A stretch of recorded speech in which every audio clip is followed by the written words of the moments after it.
Yeah, I mean, it doesn't matter. I don't need to be fancy about this. It's just I'm just doing it. But I should like post this on Twitter and Discord and whatnot. Let's do that. Let's at least have the basics going on here. Bum bum bum bum. Oh, thanks, Chi Chi. Okay, okay, we're getting there. I'm posting stuff. I normally prep this beforehand.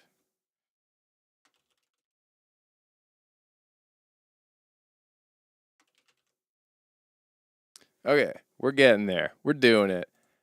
Happy Tuesday. Yeah, feel free to lurk in chat. I'm not even like I haven't started this yet. I have just decided to throw this together real quick. Oh, I can at least get uh oh wait, that's my actual screen display. Let's not do that just in case. I'll have the chat box in a second. Is that gonna do it? Oh yeah, I haven't even done this yet. I have to actually like go into the streaming thing and then do this and then put that there and then we should get chat on screen. There we go. Yeah, glad to see you on this rainy evening too, Alex. I'll get to this rain in a second. I'm posting about the stream on Discord and on Twitter, and then I'll actually start ranking music and like reading chat and stuff. But I hope you're doing well. I truly am just kind of bored tonight. There's just nothing going on. So I'm doing this because I have been feeling nostalgic the last couple of days and I wanted an excuse to listen to some of my old music. So here we are. Okay. There is the post on Discord. Is this link working? Yes, it is. Let's do this on Twitter.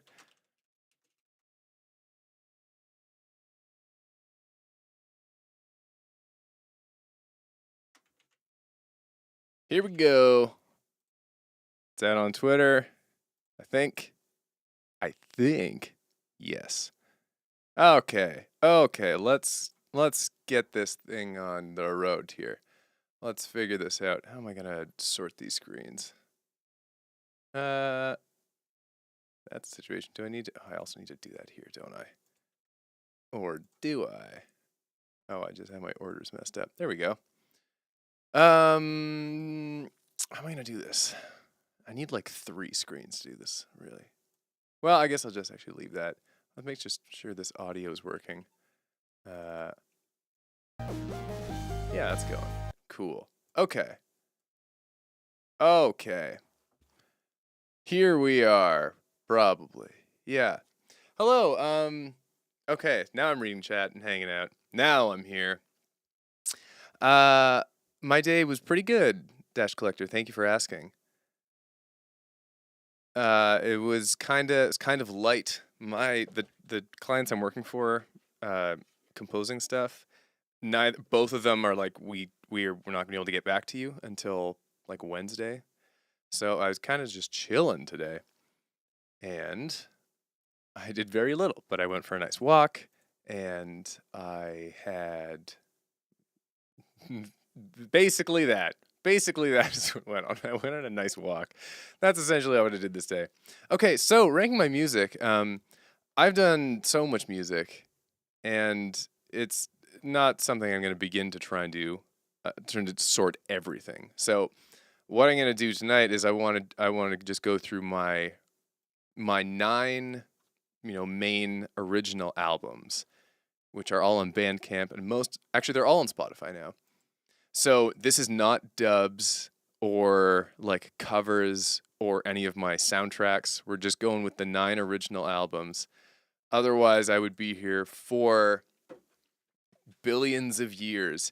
If I go into my iTunes, which is where I have most of my music, not everything, but if I just pick the stuff that I've written, there are 433 tracks, 21 hours of music, so we're not doing all of that. But we are gonna do these guys. I wonder if I can squeeze this a little bit. Yeah, that's much better. So here we are, starting off with album. Starting off with the very well. This is not the first like collection of music I ever made, but this is the first one I released ever as Finn MK. And first up, we got The Brightest Morning. I barely remember any of this stuff. I mean, it's still pretty cool. I'm using Canva, yeah. It's literally just like I needed a free tier list maker. The Brightest Morning. This album is mostly like weird electronic stuff. I'm gonna do this in the most like sloppy boomer way where I'm just gonna write out all of these titles. The Brightest Morning. I mean, it's not bad. It's kind of weird. It has a good rhythm. There are like counter rhythms.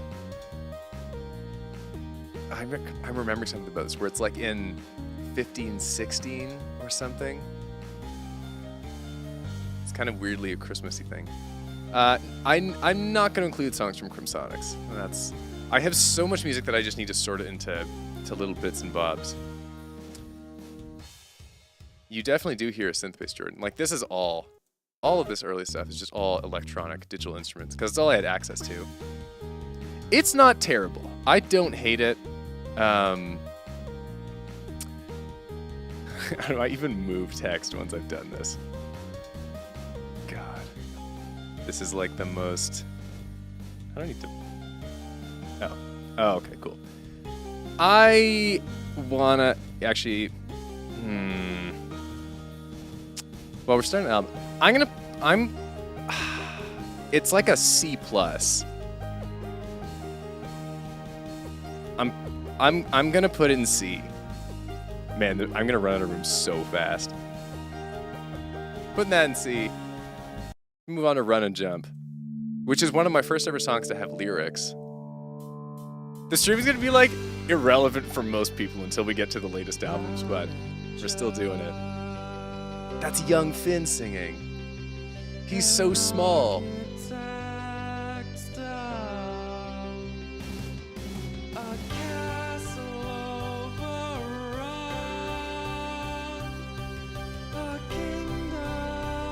Listen to Lil Finn.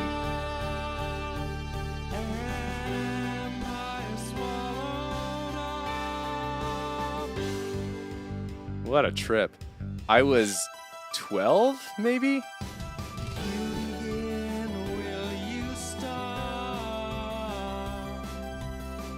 My voice sounds so different. It's so bizarre. This one's not bad. Oh, it's got this whole cool build in the middle. I want to listen to this whole thing, actually. Just this build. Here we go. Check this build out from Young Finn.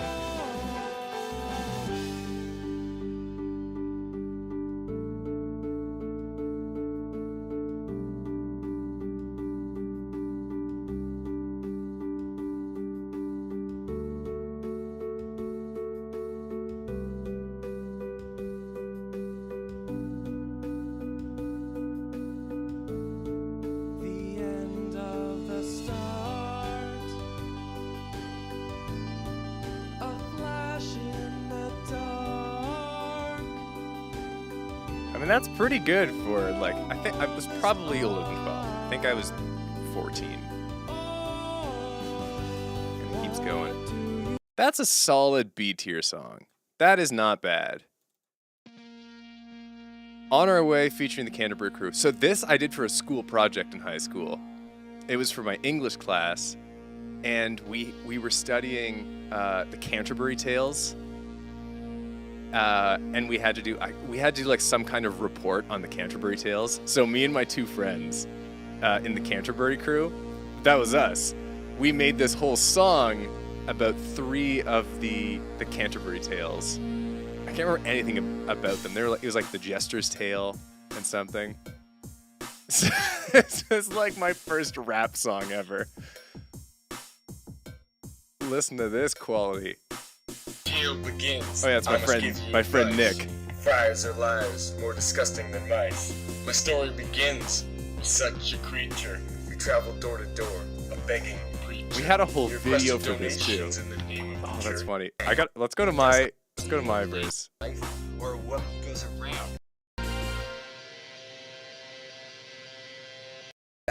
Oh, here we go. Okay. Hurry. The Pardoner's Tale. That was mine. Here we go. The beat. All right, young Finn, hit it. Listen closely to the partner's tale. 3 men in a ratty tavern just drinking some ale. They were thinking about a friend who had recently died, and the 3 were pretty sad, it was safe to surmise. So the 3 of them made a pretty crazy plan.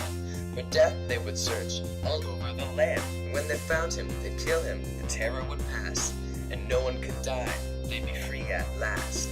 A little while later, little down the road, old man comes a-walking, just covered in mud, and he happens to know just where death might be. Past this grove, up that road, and under a tree.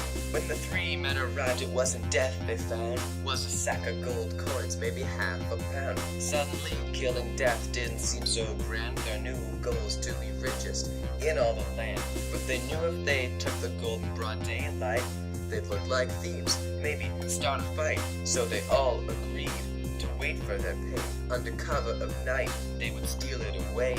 But men need food, so the youngest man went off to town. But men to need get food, some so the wine youngest and man bread. went But the other 2 would off to equal. town They to plotted get some kill. wine and bread. Then there'd be less sharing, they'd be richest gorillas. Still, the first guy was clever. He thought the same. He thought if he had the money, he would further his name. So he visited his buddy, he who poisons the wine, and he started heading back at after 9. When he got to the tree, he was killed by 2 men who did murder. The third man they slew. Then they thought they would celebrate with bread and wine. They thought they were having the grandest of times, but they died. 1 sip of the poisonous brew was the end of the deceitful and treacherous 2. In the end, it turns out the old man was right. Death was under that tree that fateful June night. On our way to Canterbury, but we ain't in no hurry. Spinning tales, spinning rhymes. You think? Oh no, I paused it by accident. Think that we do this all the time. Synth solo.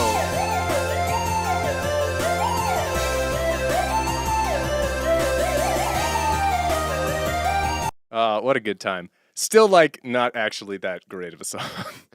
It was the school project song. It's all right. The video is very funny, I remember. But it's not great. It's not one of my best. That's a solid D tier. Yeah, Young Finn sounds right. Moving on to Cloudless. This is the original Cloudless. So there is a version of this song on Each While the Traveler that is like the amped up modern version. I took this original idea and changed it around, gave it lyrics and all that stuff. But this is the original from when I was 14. So we're labeling that as OG Cloudless. And it's great. Like, there's a reason I redid the song. If I donate money, would you play On Our Way on Friday? Maybe. I don't know if I could remember any of the lyrics. Even though, like, I could remember if I was playing along to it, maybe. I could try that. Did I get a good mark for On Our Way? I think so. Like, we put in way more effort than other groups did. We rocked that English class. Anyways, OG Cloudless, A tier, no doubt. Moving on to The Stars. Just another Young Finn singing song. The Stars, baby. With my weird teenage voice. It's also not bad. It's got a fun bop.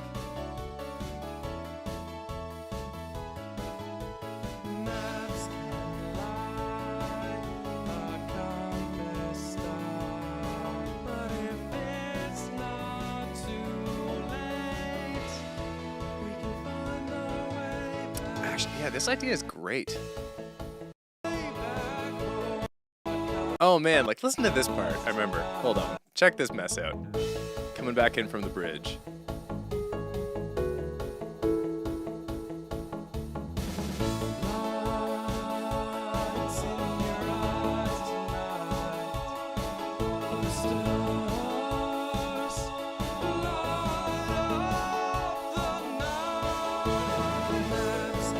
That's great. That's like good songcraft from young Finn. That's A tier. Feeling it. And then Crawl Out, which is kind of similar. Crawl was one of the very first ones that I did with Mixcraft, which is what this whole album is on. Crawl Out. And it's decent. I don't even want to go through this whole thing. It's not bad. There's just nothing too special about it. That's certified B tier. It's alright. Oh gosh, is it Wednesday? No, it's Tuesday. Freaking me out there, Zettel. I thought I got my days wrong. It is a spontaneous Fin stream on a Tuesday night, though. That much is for sure. And then Glory, also similar to Crawl Out. It's like one of these neat ideas. It's got a decent chorus, actually.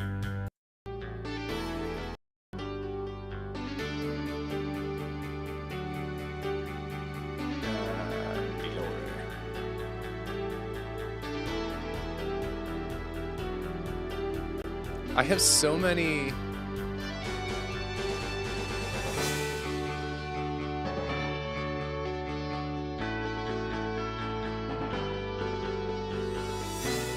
I have so many half ideas around this age where I didn't know how to fully explore an idea. So a lot of these have these great individual moments, and then the track as a whole is kind of doesn't quite fill it out. Harps and Kalimba is nice. It's just very calm. It's just this the whole time, basically. But it is kind of just a throwaway.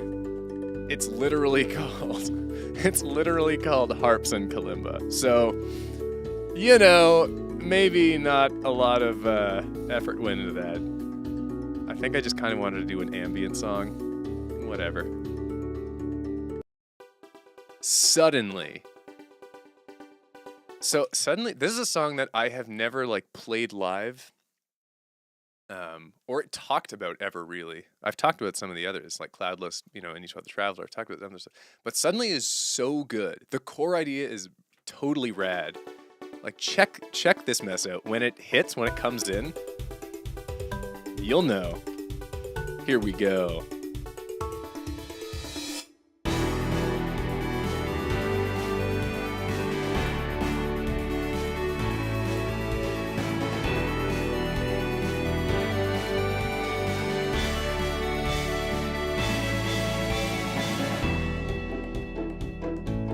Great idea. The core idea is so good. It's one that like I could see myself taking the idea and doing something with it again someday. But it's got great drops. That core chord progression is so nice. It's like, actually, I wonder, my keyboard's even hooked up here. Let me look real quick. I don't know if it is. Hold on. No. But anyways, that core chord progression is so nice. I could see myself doing that with something one day. Anyways, that's A tier. Let's not kid ourselves. It's not quite S tier. Well, S tier is gonna be the really special stuff. And the really powerful, the big things.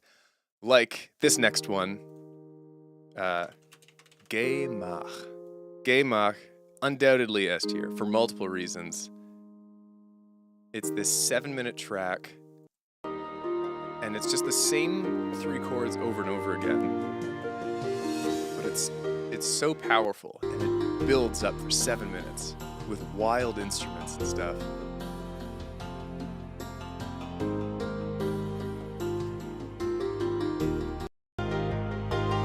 It was just like, for a 14-year-old kid, this 7-minute heavily orchestrated piece was so ambitious, and I was so proud of it.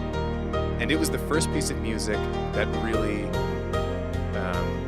got to people. It was the first time I realized like I could make, like, you know, your parents listen to the stuff you make and they're like, oh, that's nice. And this was the first time I was like, oh, I can emotionally affect people with music. That was huge. Where's the...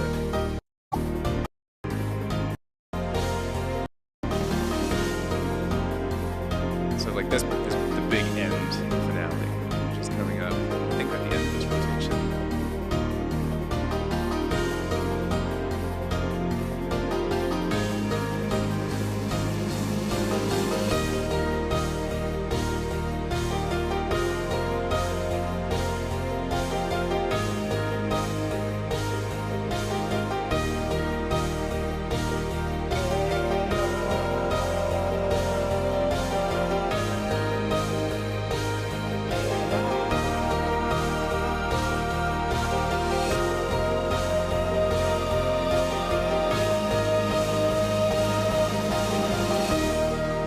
So powerful. Some real actual power, not like fumbling around with musical ideas. It's S tier. That song means a lot to me. Even musically aside, it's one of the very important songs for me. And then the album ends with this tune, Schlafe, which is German, and it means sleep. And it was kind of the answer to Gemach, which is also German and means go, do, because it's just like a spur of energy and positivity. And then Schlafe is the calm down, so it uses the same chords, but it's much this calmer, pulsing, electronic ambient thing. It's okay. It like serves a specific purpose on the album. I mean, I'm gonna give it a B tier. It's not C, but it's not A.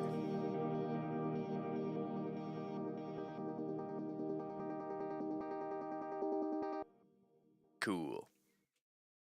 Hello, Grisastre. We're done with album. Let's cruise on. I feel like I do have to be like kind of brisk for my own sanity because there are 8 more albums to go. Let's do this. We are 1 in. We have got 1 S tier song. We've got 3 A tiers. Like, album, the very first one, is by no means a weak collection of music. 1 S tier and 3 A tiers. That's pretty solid. And a bunch of B tiers, like, pretty good spread. But album 2, my second album, is amazing. That's very arrogant to say. Let me rephrase that. This whole album, it's not even that many songs. It's 9 songs. It's actually 8 really, because 1 is a live version of a song. But every one of them is just so hits me personally so hard, even if it's not like the critically acclaimed stuff. But anyways, so remember how I did a new version of Cloudless on Each with a Traveler? Well, on Novum, I did a new version of this song, Legacy. This is the original Legacy.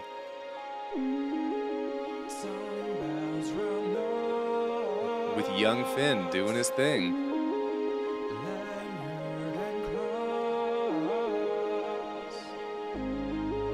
And this is another one, like Gemach, where it means a lot to me. I love the music of it, which is why I wanted to do another stab at it. It was another one of those songs that I felt like I needed to explore more to flesh out. But it was one of the ones that was just like pure magic for me as a kid. So I have a lot of nostalgia with this. It's going S tier.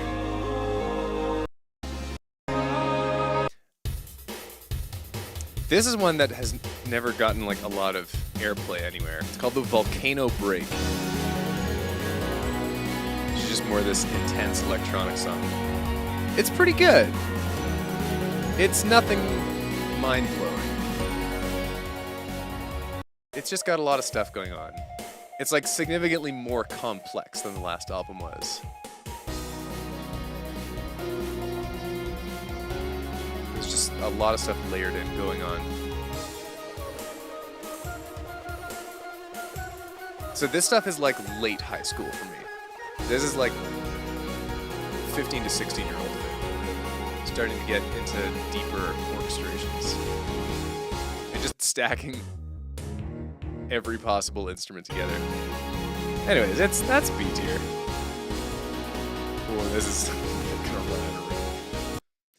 Don't Fall.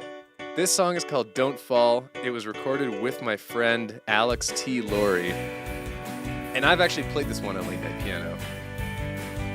But Alex recorded all the guitar for this and he did half of the vocals. This is a great tune.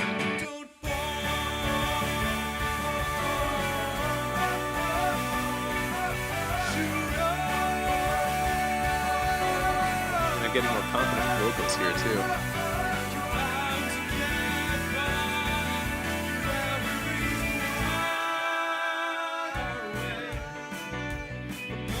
That's just a great song.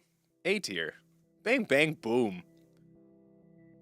Moving on to a very intriguing song, Light the Priories, which is, now that I think about it, it's kind of like a precursor to Jet and the Valkyrie, in the sense that Jet and the Valkyrie draws on Norse mythology, and Light the Priories is told from the perspective of a bunch of Vikings who go and raid a monastery. It's a weird song.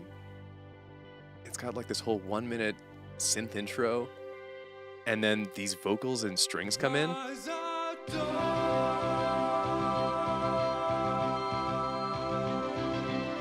strange pulse.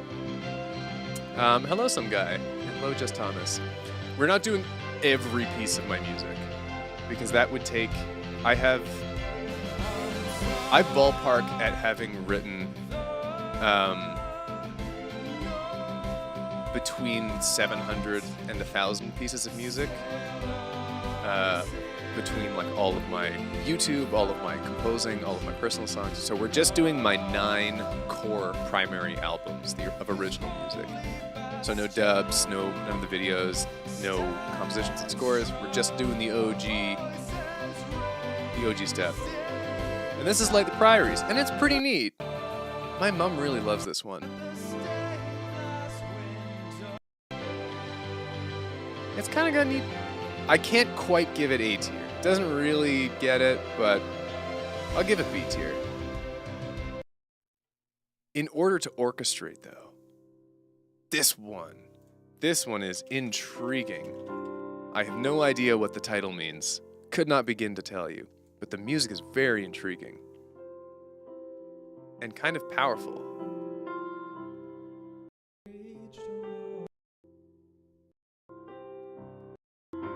This whole like piano and vocal thing for most of it, and then it builds up into strings. This album was much more orchestral, like nakedly orchestral. We got these wild harmonies and stuff.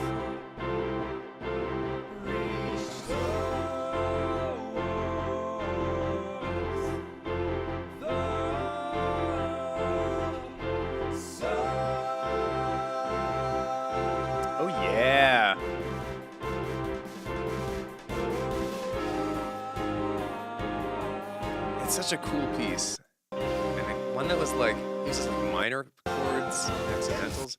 It was such like, I'm giving it A tier, if for no other reason than because it was like this ambitious song structure and use of chords. Like, I respect Young Finn's wading into music theory, you know? And then there's Big Planet, which is basically an Owl City song. Big Planet. I don't know why it's like Big Plan and then E.T. is in brackets. It's just the way it was. This is like a Christmas song. This is like Owl City Christmas.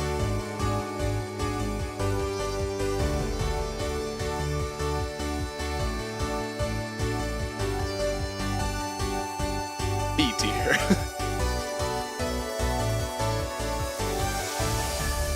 Oh yeah, like listen to these bells here. That's pure Owl City and pure Christmas. Fun times. And then Sunshine. Again, just like, even these like mid-album songs that on some albums would be throwaways. This one's called Sunshine. On album disc, something about them all. It's just like, they all have something special going on. Sunshine, like, The weakest this album gets is B tier. I just love this album so much. It's got lots of cool stuff going on. Oh, Sundered has this incredible building section. We're gonna listen to the whole build. Screw it. Check this mess out.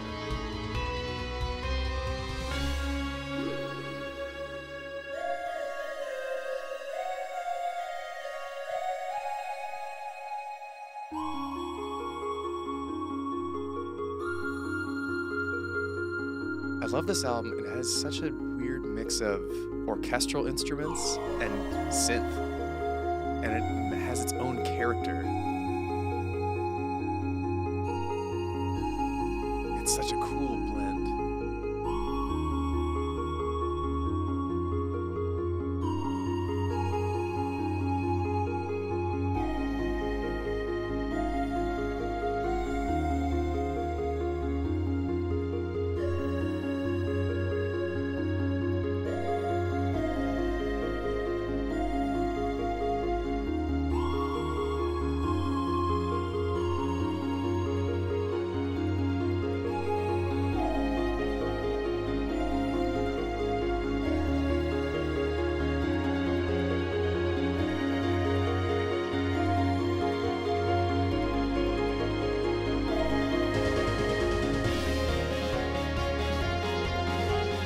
Have like the whole release at the end.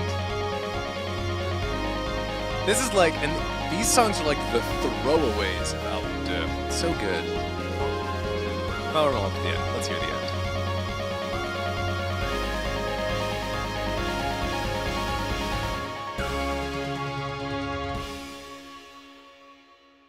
What a cool build song. And then we have Gemach 2.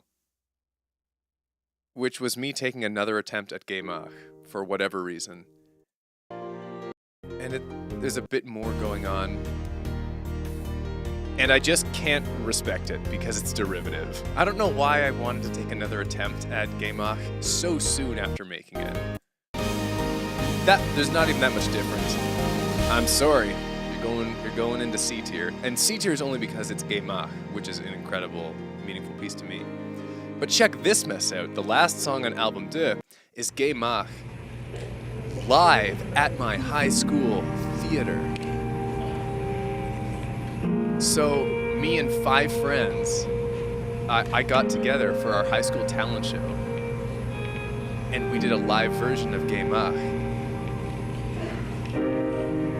And it's got this whole neat arrangement. So my dad is in the audience with like an old school camera recording this.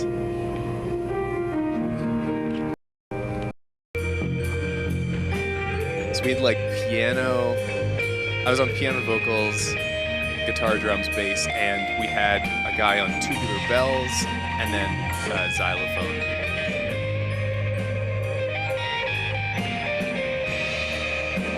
Where's...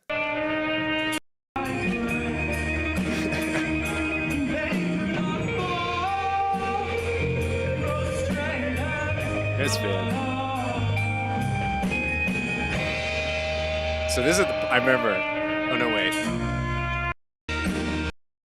We go to here.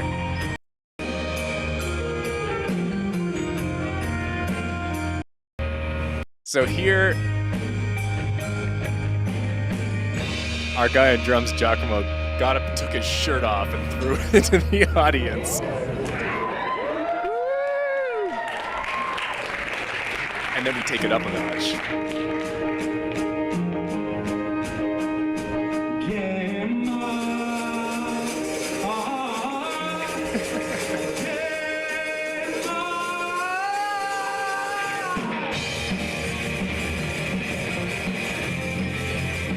Man, this is fun to do.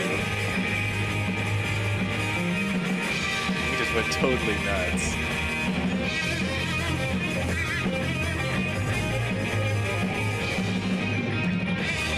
We did not win Oscar, though. But we got the crowd vote. So the judges liked someone else, but the crowd loved us the most, was I remember how it went.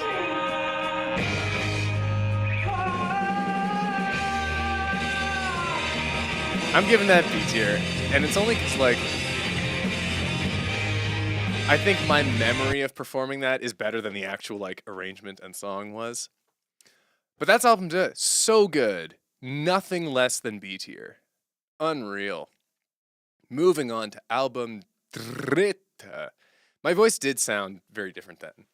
I don't remember when exactly it changed. I think around the time I was 20, like getting into there, my voice really did a switcheroo. Maybe like early 20s. And now we're into album Dritta. So this is now me in early university. And album Dritta is just like, it's not a great album. This one and album 4 EP are not great. We're gonna blast through these. Because I was studying music at school, so I was writing a lot of music for my classes. And I just had leftover ideas and stuff that I put onto the albums. So, because they weren't like my sole creative output, they were just all kind of like half-baked ideas. This song, Starlight. Sure, it's okay, I guess. Wrong! D tier. Moving on. This one's called Bounce. And it's not terrible. C tier! Incoming, though. This song, it's called Incoming. And it's like the one saving grace of this whole album. Check it.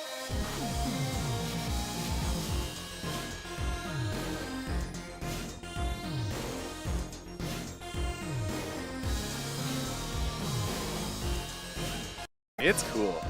It's 6 minutes. It's got like a whole sweet build in the middle.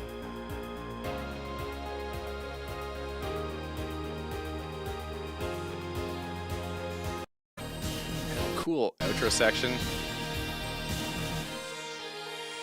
I can't even give it A tier though. It's B tier. It seems really good in the context of the album because the album is not good, but it's like a high B tier. And then we move on to this one. This is called The Dragonfly and the Katydid. And, oh gosh, okay. So this is, the singer is a girl called Katie Sutherland. And we were in a singing competition together. We did a kind of like an Ottawa Idol thing. And I was 20 years old. I was at like the upper limit of participating in this thing. Everyone was between like 10 and 16. I don't know why I did it, but I did. And I got to the semifinals. I look back, I cannot believe that Finn, I went of my own accord to an Idol competition. And I sang in it for a few rounds, and I got to the semifinals before getting eliminated. But it's so weird that I did that. Like, that's not a me thing to do. I have no idea what possessed me. I have no desire to do it again. Dragonfly and the Katydid, C tier. Moving on. Oscar, that's exactly right. It's like Homer Simpson winning the plant redesign versus a bunch of kids. Yeah, God, I was this 20-year-old in a vocal competition. What am I doing there? Was I hoping to be discovered? Not, jeez. This piece is a piano piece called Nocturne in B minor. And it's quite meaningful to me. Although, yes, congratulations, Connor. Your second nephew is just born. Congrats, very cool. I'm an uncle myself. I'm all about that. So this piece, Nocturne in B minor, is very special to me because I don't think I've ever actually shared this. I composed this and I played it at my grandfather's funeral. In this big cathedral. He was sort of an important guy, so it was a big funeral. And there were, like, I think there were 200 people there in this big cathedral. And I got up and there was a baby grand. It might have been a full grand, actually. And I had been asked by the family, by my grandmother, to play something. And I picked this nocturne. And my grandmother then requested me to play this at her funeral as well. So she's still with us, but whenever that does happen, I will relearn Nocturne in B minor and be prepared to play it there. So it has a lot of meaning to me. I'm gonna put it in A tier, which is maybe a little self-indulgent, but I think it's quite a nice piece. Moving on to The Earth Trembles.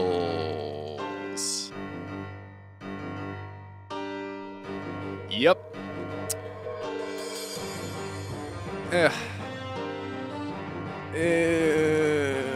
D tier. Let's go. Winds of Solitude. You can really hear the difference in album 2 and album 2. Where like now I've been studying classical music at university, you can hear all these influences in the music. Like the electronic stuff has been totally left behind, you know? On some of these anyways. Winds of Solitude I originally made for a Skyrim mod, which is one of my first forays into writing game music. A composer friend of mine, we were both super into Skyrim, and we were like, we should make a music mod for Skyrim, where when you go to certain areas in the game, like we just add in more music tracks. So I wrote this one specifically to be backing music for the City of Solitude, and then we just never made the mod. But it's okay. It's not terrible. It's not D tier, but there's nothing special about it. This one, Ein Engel ist geboren, which in German is An Angel is Born. I have no idea. I don't know, man. I guess it's C tier. I guess. I don't hate it that much. I don't hate it enough to be D tier. Fantasia in B minor, though. This was ostentatious that I thought this deserved a recording. It's a Fantasia. It's mostly improv. D tier. Moving on to this song called My Lover, Then Some. It's kind of alright.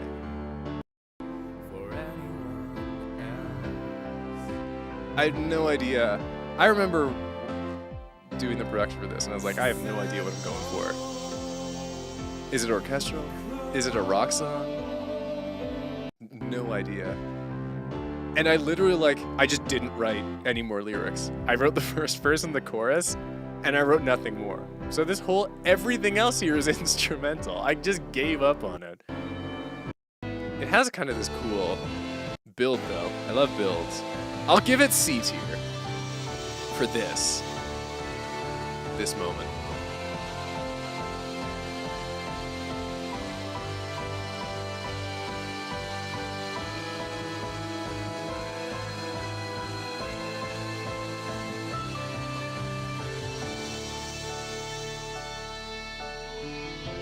Which is a pretty cool build, a pretty cool resolution. But the song itself is just very unfinished.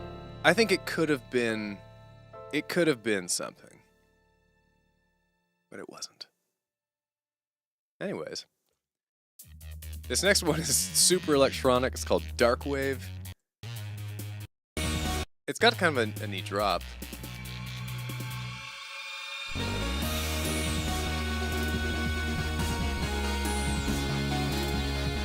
I was into dubstep a little bit at this time. It's dubstep and classical music. But it's like,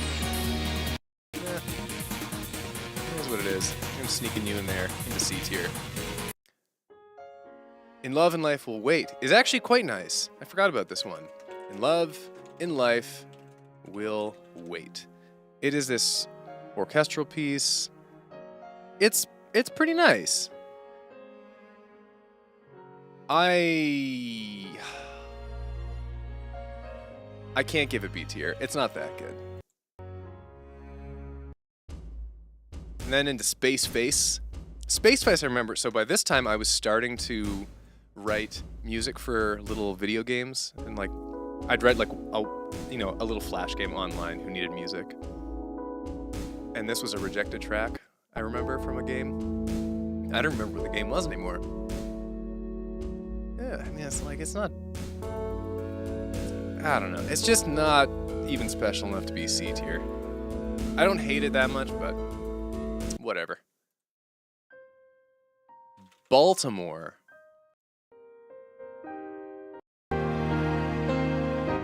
I was trying to score a drama or something, apparently. It actually might have been for a student film. You know what? C tier. That's kind of got some fun mystery to it. This song is just called Outro. It's the last song on the very underwhelming album Dritte. And again, it was meant for a video game, but it was rejected. Me getting used to rejection. An important part of the professional process. But I kind of like it. It's got a fun little journey. Anyways, that's album Dritte. That's the third one. Truly, there is nothing higher than a B tier. Oh no, Nocturne A. You know what? I can't even keep Nocturne A minor up on the A tier. It's just not that good. It's contextually meaningful to me, but it's not. It's only a decent piece of music. Moving on to album 4, the album 4 EP. And actually, with a strong start, this song is called You Can. And it's actually decent. I really like this one. When you doubt yourself,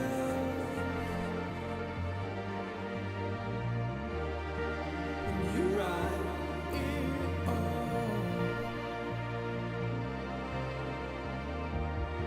do you need a hand? I still have young Finn voice. Like, it hasn't graduated yet. This is a cool song.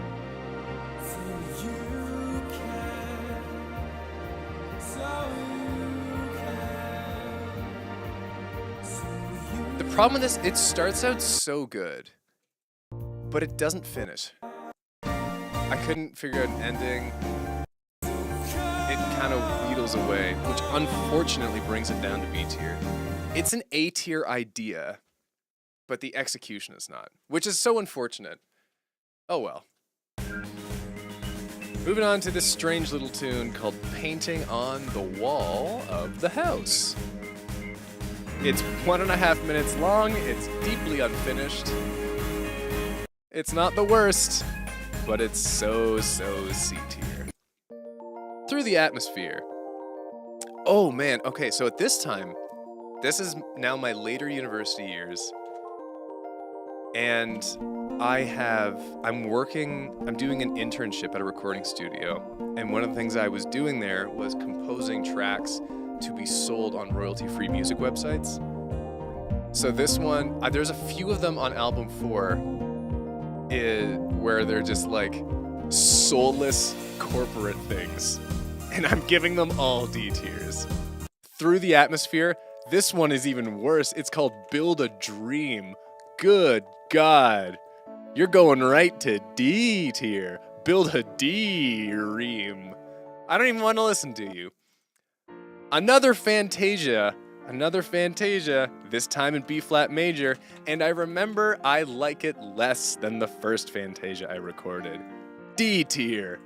Album 4 EP is for sure my least favorite of all of my albums. Blue Sky Glory is a decent song.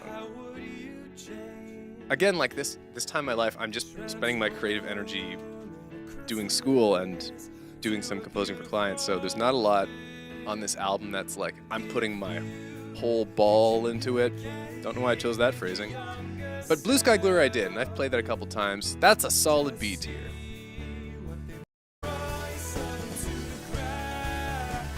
Solid B tier song.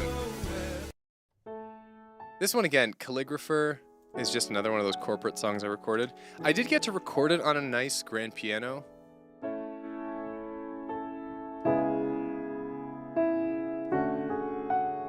And it's got strings and this stuff going on. I'll give it C tier because it's got a little something special of its own, but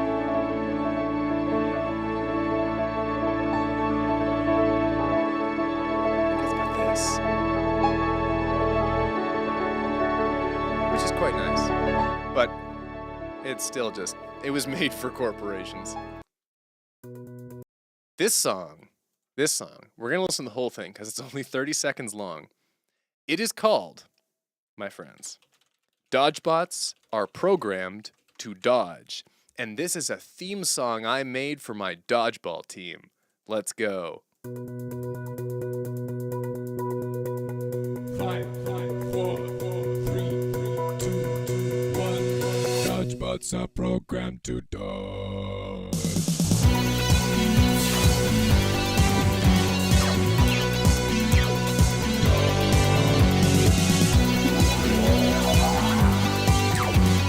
Dodgebots are programmed to dodge. That's pure C tier. Oh, I'm going to run out of room so fast. This is album 4 out of 9. I might have to do... I'll make like a second one. I don't even know. I don't know what the answer is here. I'll make the text really small at some point. We're not quite there yet. Oh, this one's even worse. So again, this is one of those corporate songs.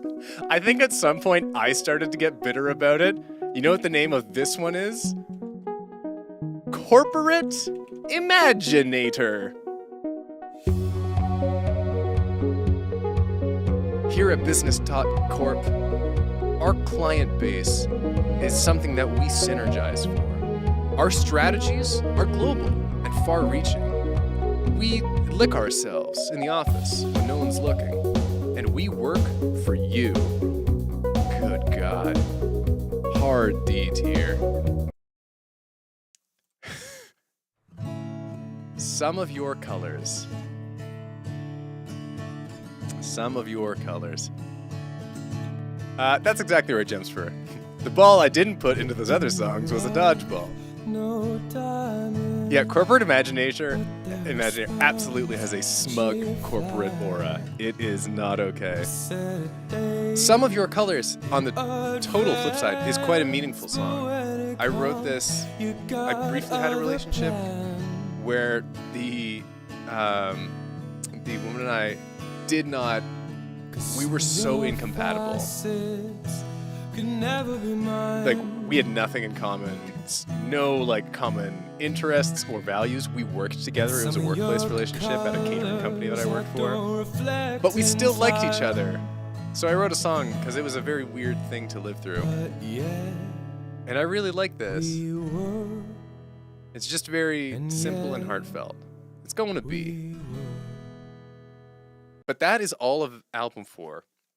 Neither album 3 or album 4 have any A tiers or S tiers. They are the low point in my musical career. But now things pick up. Now we get into some good stuff. And some stuff that people may actually know. That chat you might actually know. Because we're now getting into album 5. And that is songs that... Album 5 came out in 2015. So that's starting to get to a place where, like you might have dug back that far. Things will only get more relevant as we go along. Let's keep on rolling into album 5 with a kaleidoscope of planetary colors. Every once in a while, I need to give a song a very long name. I think that's just how I roll. A kaleidoscope of planetary colors. And this one is fun because I sampled Stephen Hawking.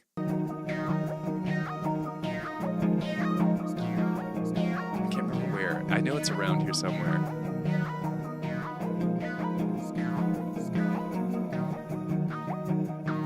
That's a fun effect.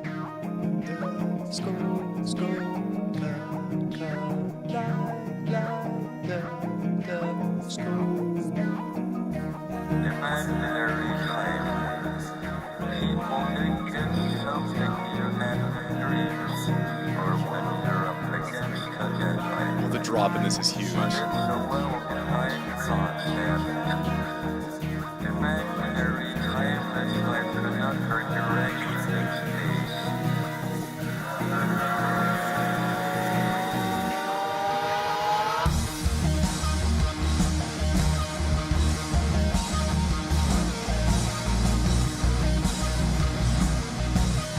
This is a cool song. I forgot about this. Oh, and then like there's hard. This is the first time I ever hard auto-tuned my vocals.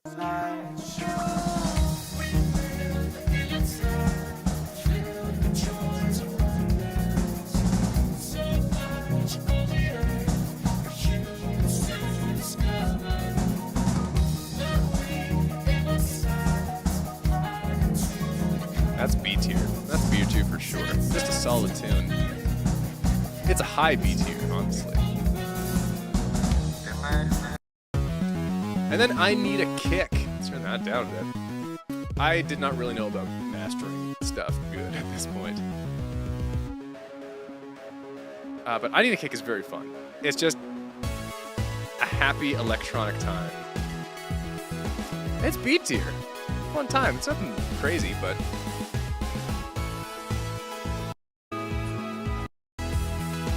Oh yeah, listen to this happiness right here.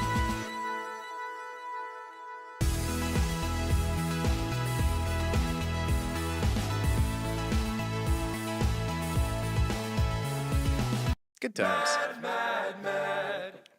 All right, moving on to Mad.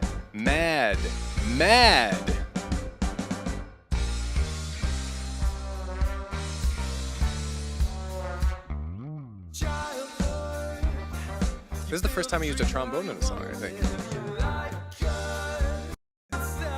This is a weird, kind of complex, fun tune.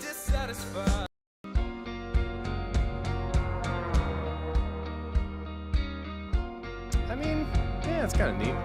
That's B tier. And then Airborne. Oh, I'm so relieved to get to Airborne. Because it's an A tier. Finally, we get another A tier song. Airborne is just a great pop song. I was so happy to write this. I remember this was the one that made me feel like I had gotten out of my funk from Album Fruta and the Album 4 EP. Airborne was like, this is a good feeling song. I know, I'm sorry, Heather. It's not quite S tier. There are going to be like 5 tracks on this whole tier list that are S tier. I'm very picky about S tier songs. But Airborne is a hard A tier. I love this song. This is great. Moving on to Hero. Hero is a really nice song. It's B tier. It's just shy of A tier. It just means a lot to me because I wrote it about my dad, for my dad, really. And I've got one too, but between us dad. I remember I had a dinner with my dad, and we talked. That's what this song is about. That dinner, and we just talked a lot for the first time as peers, like. It was a very clear break from parents to son, and me being like an adult and being like, oh, my dad is a person. He's not just my mythological dad figure. He is a person, and he has dreams and fears and has had failures and successes of his own, and he's just doing the best that he can, and he's winging it. That was a huge moment of Sonder for me, of understanding that, you know, other people have lives. Even your parents, who are like these untouchable figures in a way.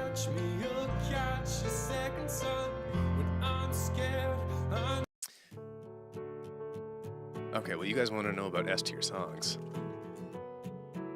I don't need to listen to the whole thing to know that Road to Happiness is an S tier song. Road to Happiness is a powerful song for me. Album Fünf as a whole is maybe my darkest album. There's some sad moments on there. And Road to Happiness is such a real, naked admission of, I need help. Like, I'm not doing great. And the lyrics, the music, everything about this, everything combined, from the trombones and the melody, just to the raw, there's so much emotion in this song. It's just a very powerful song for me, and I still love playing it. You gotta be in the right mood to play Road to Happiness, but when you are, is that powerful. But it gets darker still with the next one, The Room Where the Heart Lives. And this is straight up a song about suicide. Now, to be clear, I have never felt suicidal, so this, I remember even feeling like, can I even write this song? Because it's more of a story about a suicidal person.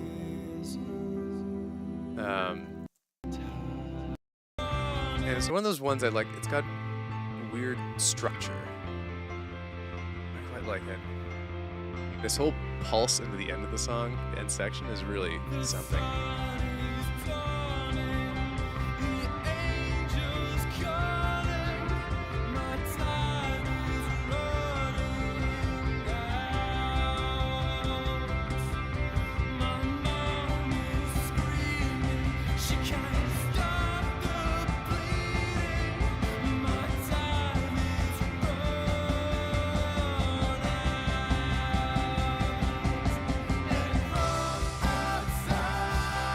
It's something.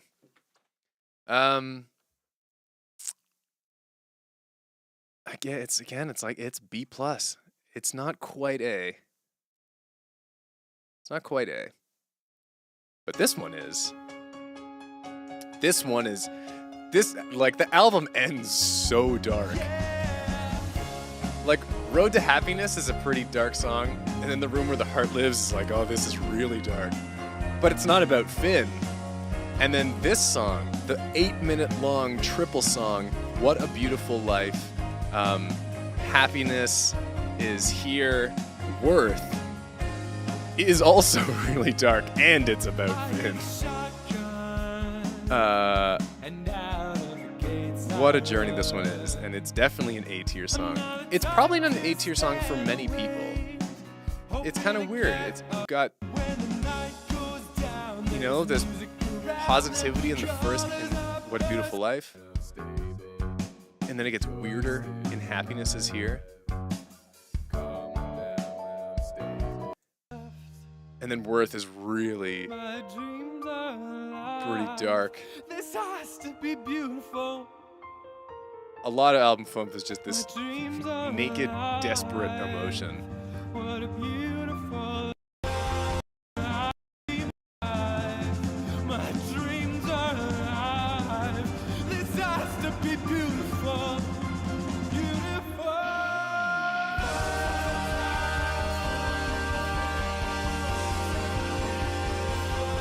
So that's like, 'cause I love Sigur Rós. So I love big long builds, and I love ending sections that are just like massive pulses of music. And this whole like 8-minute long journey is a really, it's one that hits home for me. It's one of those songs that was very much written like, this isn't a story. This is me, actually, Finn, real life, how I'm feeling. So it's actually not the last song on album Funk. The last song is Airborne Acoustic, which is a bonus track, so I'm not going to include it here. But I remember needing that because I'm like, after these last 3 songs, Road to Happiness, The Room Where the Heart Lives, and then What a Beautiful Life, Happiness is Here, Worth, I'm sad. Like, I'm emotionally drained. I need aftercare from listening to this album. So we have Airborne Acoustic. They're just like, it's calm. It's a little bit of good vibes. But we won't put it on because it's a bonus track, so I'm not counting that. And then we're on to album Hawk, which has got some bangers on it. I think it's less of a cohesive journey than Album Fumf is. Album Fumf is a powerful album for me because it's like, here's 8 songs. I think it's literally only 8. Yeah, 8 songs, 35 minutes, and you're just in it, and then it's done, and it's like, whoa. Album Hawk is a lot more meandering. It is 14 songs, 55 minutes. There's a lot going on. And it starts with Life is Good, which is this weird album intro Old project files. where I just like talk, old photos. and there's a little bit of a pulse behind.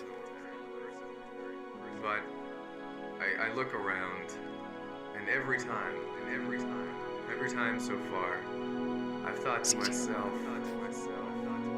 I'm doing okay. Things are good. Life is good. Life is good. Life is good. Life is good. Life is good. Life is good. Life is good. It's just a nice message, but it's more of like a narrative device than an actual piece of music. It's an album opener. It doesn't stand on its own. But this one does. The Fire I Love. This is fun. It's Finn rapping. It's silly. But you gotta compromise when your money's a limit. Cause I got a dream, and it's going through. I give everything It's I have B-tier. just to make it come true. And I will. So okay. It's got synth solos. It's just decent. And with Pull Me. Pull Me is a little better. This is just straight Rush of the Blood era from Coldplay.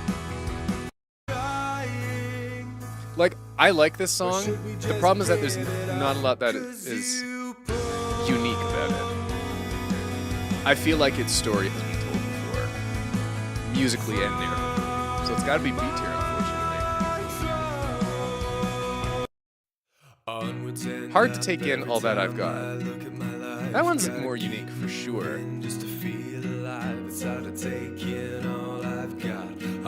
that was written about it being sometimes hard to appreciate all the things that you have.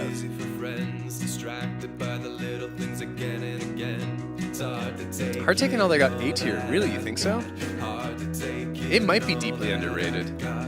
It's certainly no less than B tier. I don't think it's A tier though, at least in my opinion.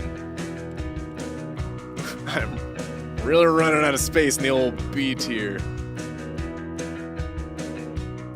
I think it works better as an underrated song, weirdly. You know? And then there's Sonder, which is a 10-minute orchestral boom. Again, this is just like a great orchestral build song.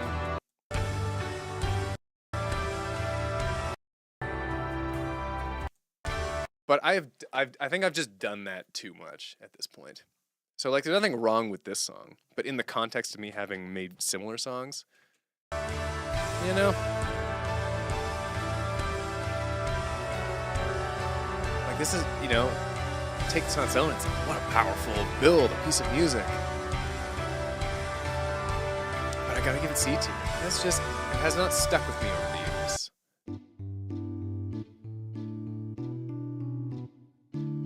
Hard to Take and All That I've Got is a great road trip song. For sure. It has that certain feel. Don't Need Love. Don't Need Love is A tier. I really like this one. I like looking back on this one because it was like early 20s Finn being like, I don't need love. All I need is my music, my craft. And I had not realized at that point that love is part of that craft. So it's so angsty. But the music is cool. It's like a cool pop song. It's definitely A tier. It is edgy. I have so rarely written edgy music, and that's maybe why I like it, Heather. Because it's so rare for me. Cool. When the Sky Falls Down and You Have Nothing You Need to Do. Again, gotta have those long titles in there somewhere. Let's write this whole thing out. When the sky falls down and you have nothing you need to do. I don't know if I have all the capitalizations right. It's not great. It's not great. I'm not gonna lie, gang. I've done better. It's gonna be D tier. I don't hate it. It's just, I don't know. But then there's Lavender Air Balloon smashing into the second half of the album. Lavender Air Balloon Is it D tier? No. Is it C tier? No. Is it B tier? No. Is it A tier? No. It's S tier, baby. Lavender Air Balloon. Absolutely one of my best ever songs. For 100% sure. I love everything about it.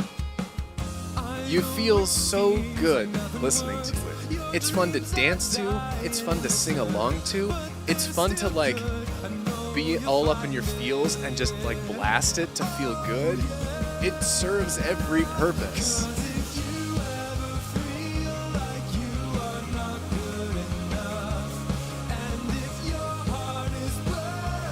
If this doesn't make you want to sing along, you know?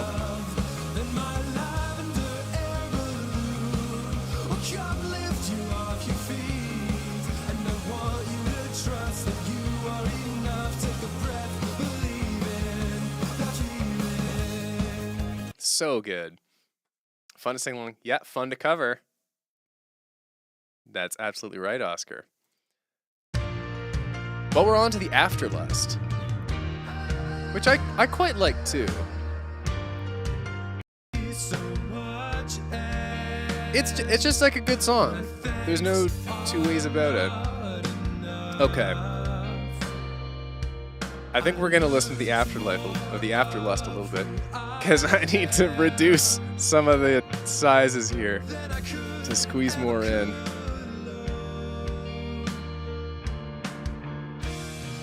And in the stillness of the road. I know we don't have a lot in the A tier, or like S tier I'm very picky about, but we don't have a lot in the A tier either, it's true. But I think there are more to come. I'll spread this out a little bit.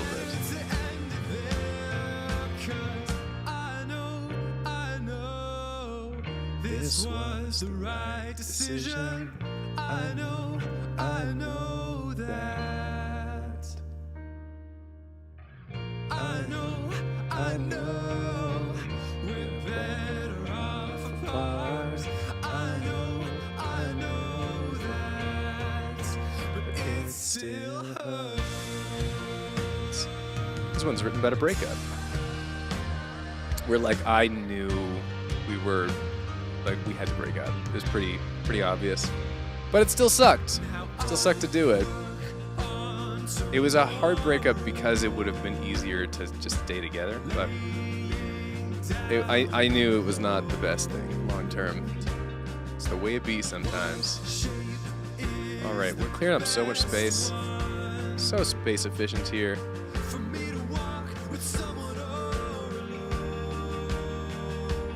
I have to do this with the C tier soon too. Well, maybe not. As I've gotten older, I have become more selective about what I include on my albums. So they tend to be better, I think, than the earlier stuff. Generally speaking. Whoops, I deleted it. Okay.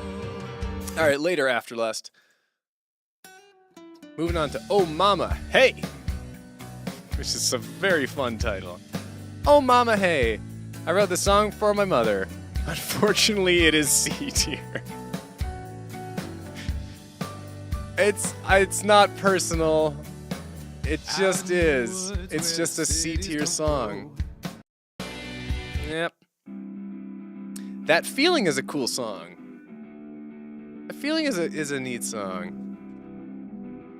That Feeling When I'm With You. I think it's one of the only ones I've done where there's like brackets.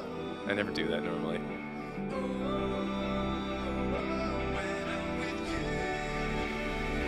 I truly do love both my parents equally, more green, to be clear.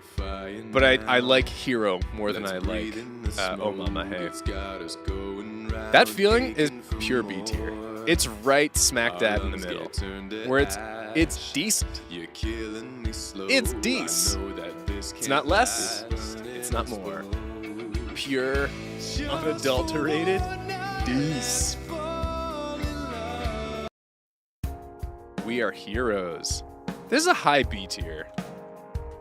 This one won me a songwriters competition in 2016.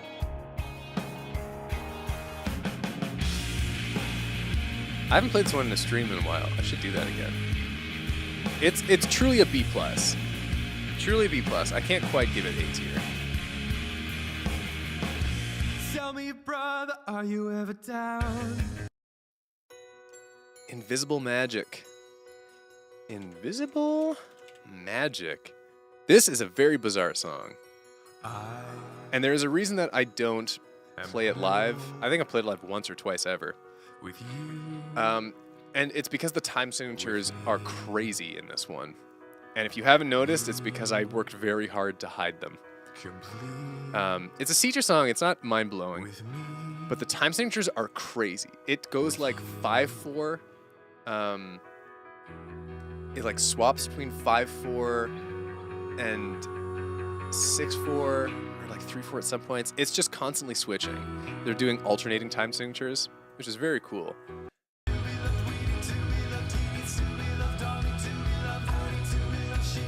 It's got this neat pulse. C tier. Now this one. This is the pair. This is the pair to When the Sky Falls Down and You Have Nothing You Need to Do. This is When Your Life is Complete and You Have Everything to Show for It. And it tail ends the second half of the album. And this one is great.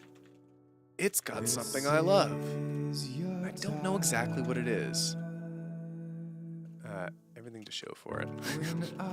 The most unwieldy title of all time. But there's something so powerful about this. And it's A tier.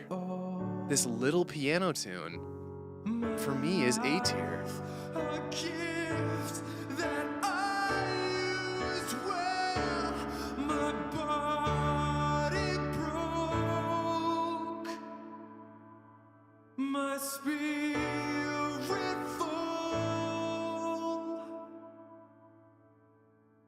It's just a very powerful little tune. And that ends album Huck. All right, assessment. How are we looking?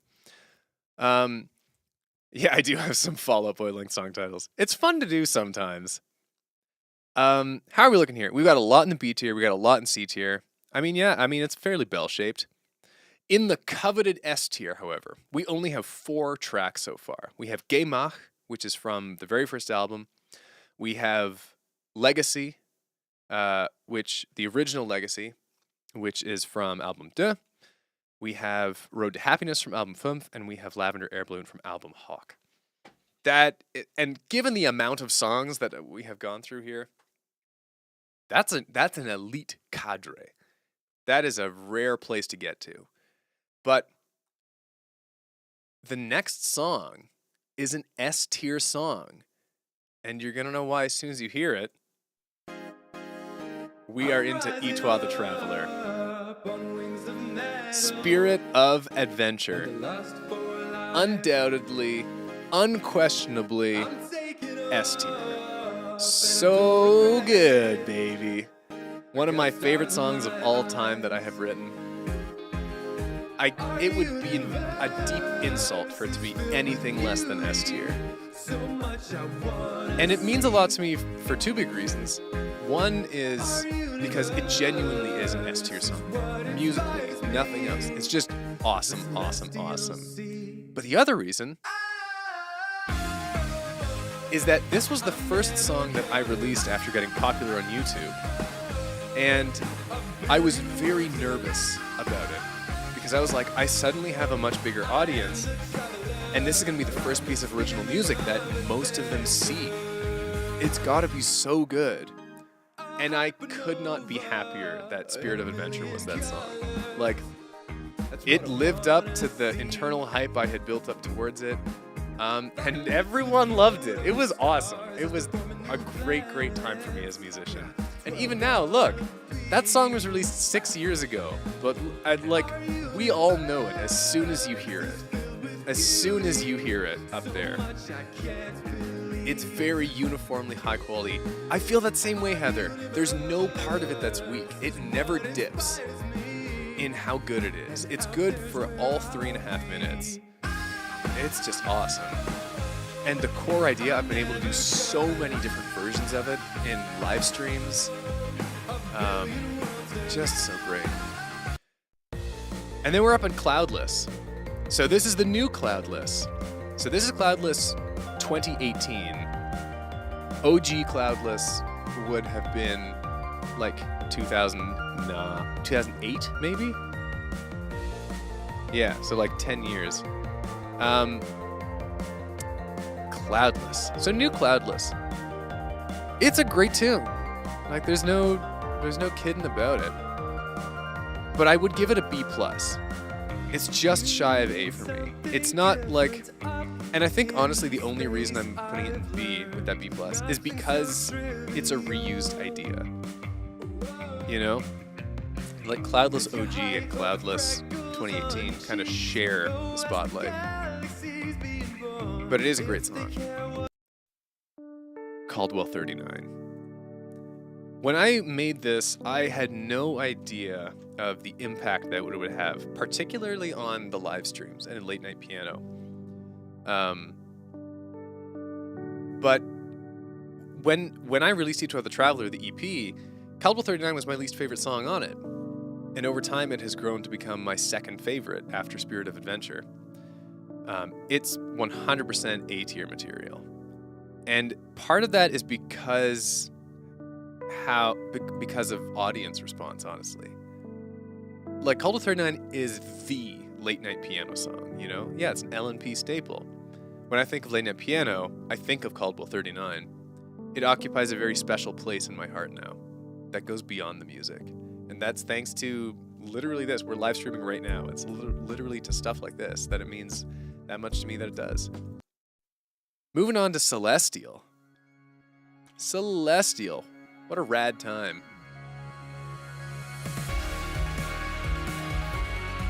This is an exciting, great song with massive dynamic variety and like switches and stuff.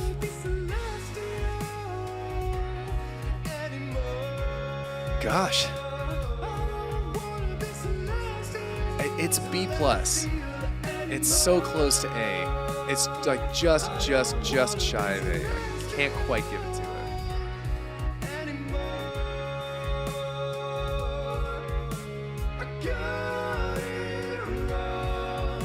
But I really do like it.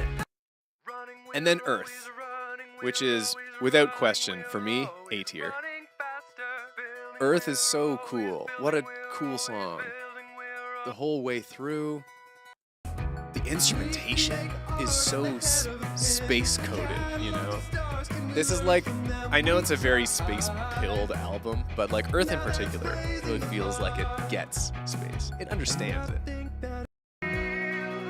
This whole section, this whole last bit, and especially the very ending of Earth.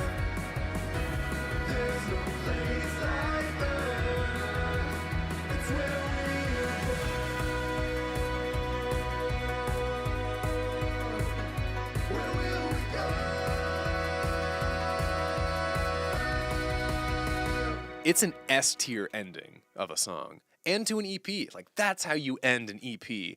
That's even a short collection of music. Earth, baby. So, yeah, Each of the Traveler is one of my favorite collections of music of all time. And clearly you can see S tier, A tier, A tier, B tier, B tier. Very high quality in those 5 songs. No weak links. Awesome, awesome stuff. And now we move on to Jet and the Valkyrie. Jet and the Valkyrie. What a journey. What a journey this one is. We start with the overture, which has a very wide text box for some reason. There we go. So that's more reasonable. The overture is, I'm giving it a B tier. I think it plays a really good, important role in the album. And I love, you know, I still think this overture is some of the best orchestration I've done.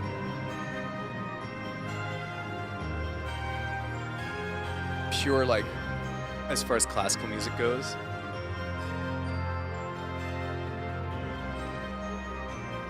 And then to use the gunshot here, the climax, as a narrative device. Listen for the gunshot.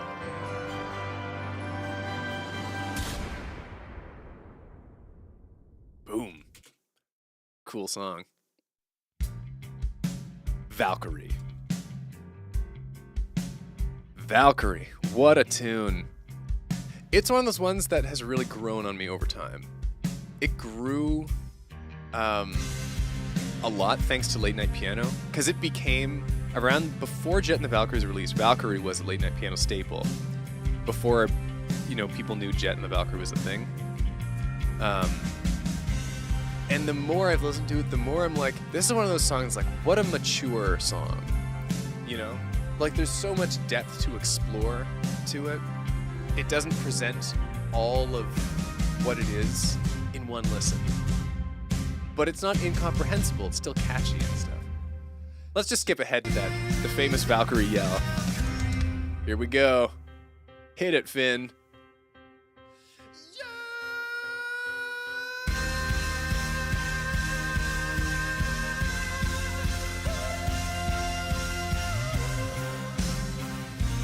Man.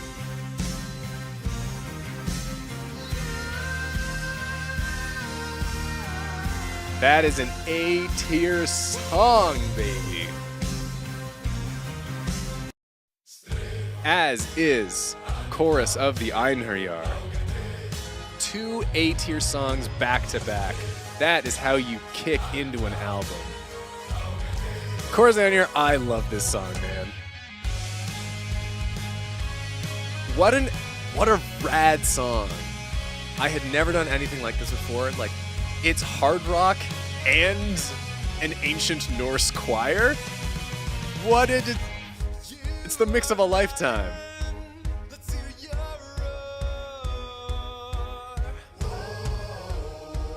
What a cool track.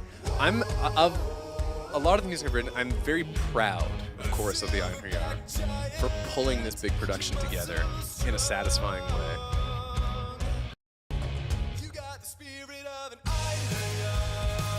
Man, that's one I want to play to like a big crowd someday.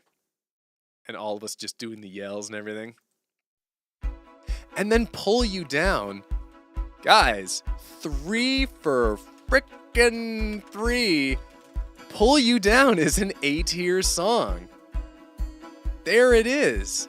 Valkyrie, of course, down here, Pull You Down. It is such a powerful start to this album. All of them are very cool for different reasons. Again, and then like just with Chorus Down Here, I've never done something like that. Pull You Down, I've never done something like that until then, and since then. It has such a specific, intriguing vibe. I can't quite place it. It's definitely massive Coldplay vibes, for sure.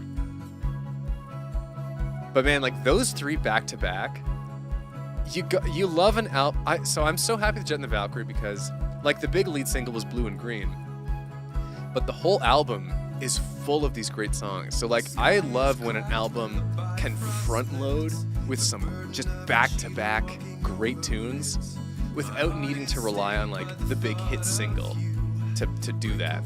And Jet and the Valkyrie totally does that, which I'm so proud of. Just like the overture sets the tone, and then you have banger, banger, banger. And then we finally just need a moment to breathe. So we have The Sun Is At Our Backs. And this is a very cool song. Like, it's a half song. It's a minute and a half. It's very chill. I have loved that I've gotten to explore different ways to do this song in Late Night Piano. I'm giving it a B tier. But because it like doesn't try to be more than what it is. You know? It's a calm moment. And it's lovely. Yeah, with the bird song and like the sounds of wind going through it the whole thing. That's just a I really love Jet and the Valkyrie.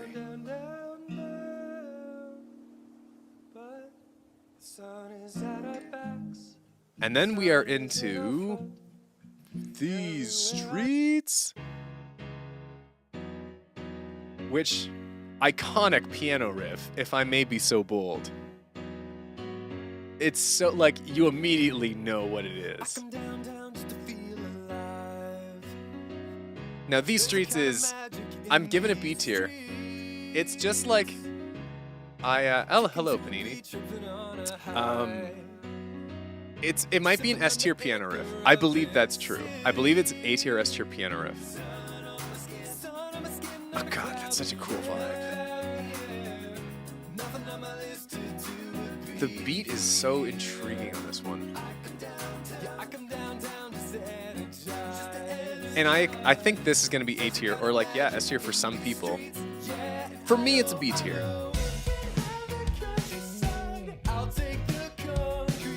And I always wondered about this one. Like, could I have executed it differently to make it an A tier song for me? I could never quite figure out what These Streets was supposed to be. But, you know, if nothing else, oh, the guitar too. If nothing else, Ryan Oakes is sick on this.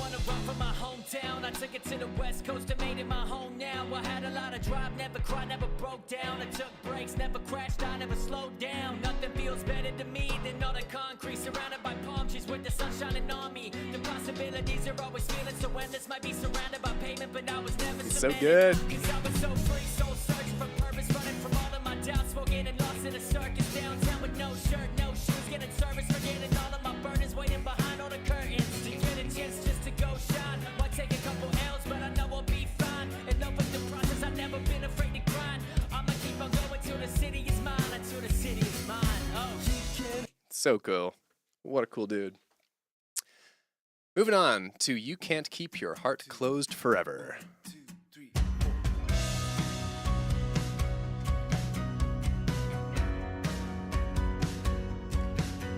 Now this one I will admit, I think it's unfortunately a C tier.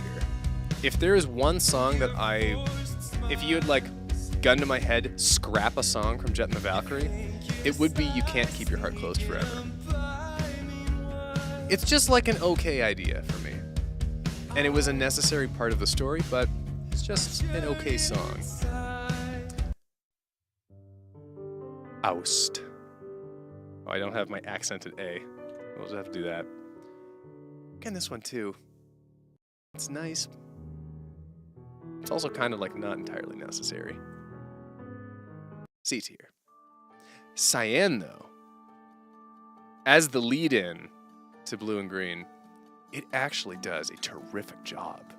And this little 30-second lead-in is A tier because of the context, because of the build-up to what it becomes.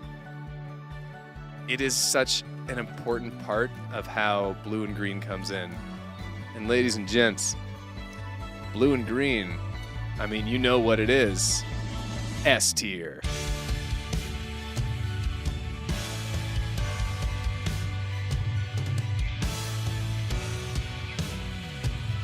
Blue and Green is absolutely an S tier song. It is, it's so, it's the king, man. This is like the iconic part of Jet and the Valkyrie. This is the love story that the whole narrative is around. I love a song that is big on optimism and positivity, and Blue and Green is like, yeah, absolutely. We got blue and green hearts in the chat, 100%. This is, again, it's like, I knew it was a hit when I made it, and since it's come out, it has not disappointed to my own expectations of it. Like, we all get stoked when we play this in Late Night Piano. It's such a big song. It's got one of those, for me, it's got one of those iconic progressions that, like, it hits the same part of my brain that Spirit of Adventure does. Blue and Green and Spirit of Adventure hit the same part of my brain. Like, every album has one. On Album Hawk, it's Lavender Air Balloon. On Each Wild Traveler, it's Spirit of Adventure. On Jet and the Valkyrie, it's Blue and Green. It's not a coincidence that those three tracks are S-tier tracks, you know? But we gotta move on to How Angels Die. An absolutely brilliant A-tier song. It's almost S-tier, honestly. It's almost S tier. It's an A+. It's just shy of S tier. Because S tier are like the legendary ones. How Angels Die is not quite legendary. But man, I just love this one so much. And it's the epitome of happy songs, sad lyrics. Like, listen to this chorus. Listen to this chorus.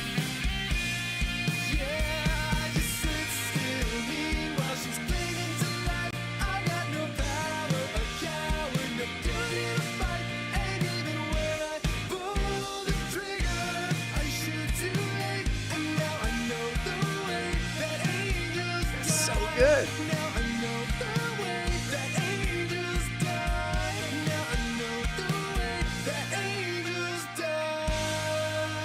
Awesome. Moving on to Empty. Empty is a powerful tune. I played it on the last stream, as a matter of fact.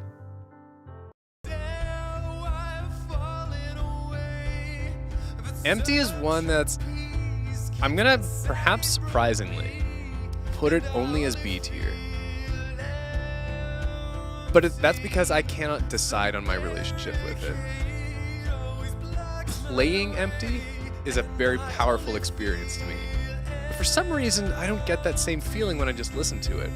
I have no idea why. No other song of mine does that to me. But this one does for some reason. But it's a high B tier, if nothing else. And then Kata, the album closer. Again, this one's B+. This got so much cool stuff going on. It's a journey through everything. Got a big ending. It's not quite A tier, but it's a very cool song.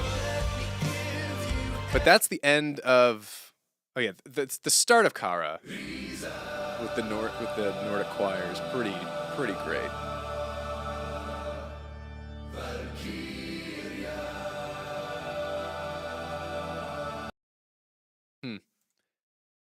That's a good insight, Panini. The feeling is sometimes attached to playing the song, not the song itself. I have a few melodies I play that are like that for me. I mean, you sound like you've hit the nail on the head. I've just never felt that before I wrote Empty. Or rather, like, did the production of it.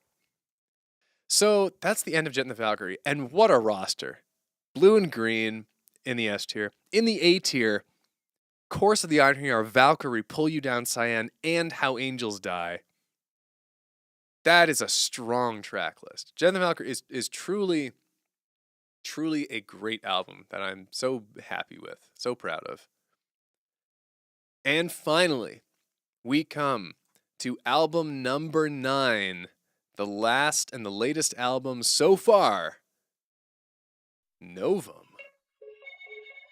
which opens with Welcome to Novum. We're coming into Novum now. When you disembark, follow the blinking. We're leaving behind the orchestral winterlands of Jet and the Valkyrie for the neo-cyberpunk future of Novum.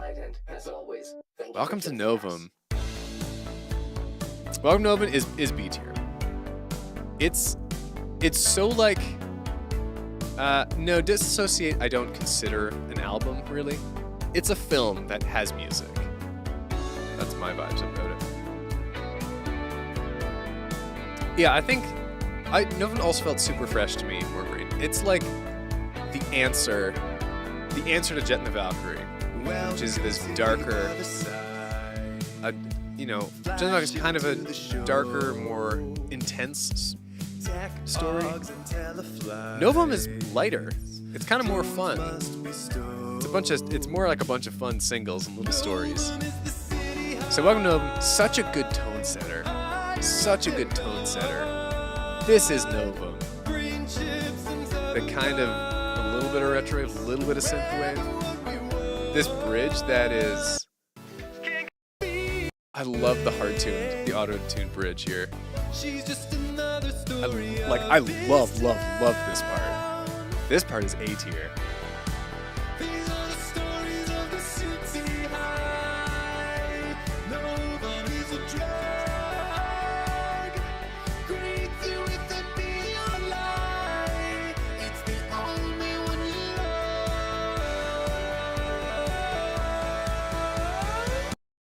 Whoops. Cool. It's also nice, like, it happens so gradually. But, like, listen to the, we just listened to this. Listen to, like, Welcome to Novum.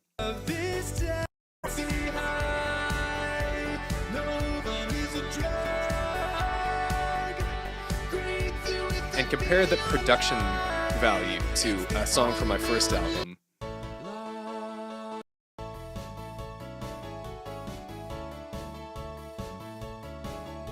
My evolution in mixing and mastering production has been so gradual, but sometimes you get those moments where it's like, wow, I've come a long way. So that's always nice. Moving on to Legacy. So, at long last, OG Legacy in 2009 in the S tier, we get to Legacy 2023, 14 years later, I think. And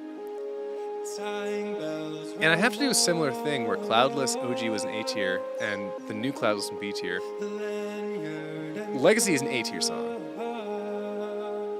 But because it's on the threshold, just because it's a reuse of an old idea, I have to keep it in A tier. But I love the energy in this one. It so feels like coming to Novum for the first time.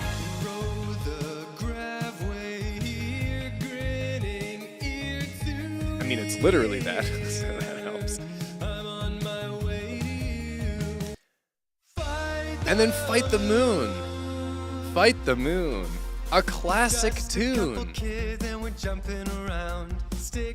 I'm gonna be honest, guys. When I made Fight the Moon, I knew it was an A tier song.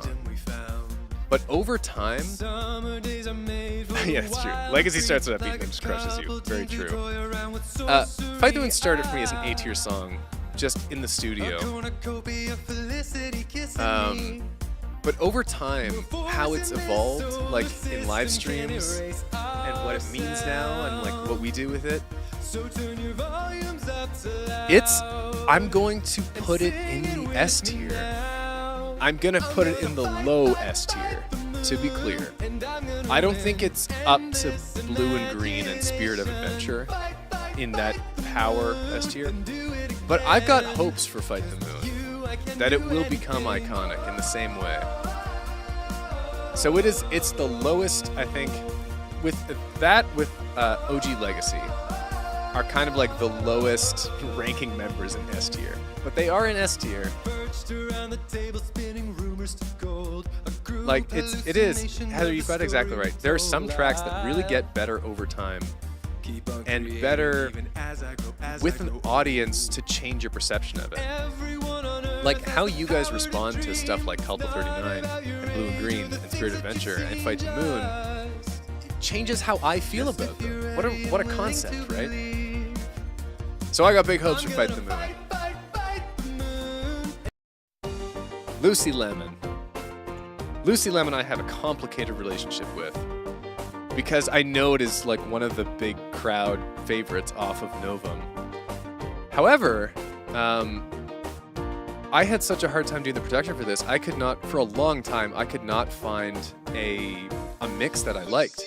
And Lucy Lemon was not even going to be on the album because I could not find a way to do it that I liked. So I know everyone loves Lucy Lemon,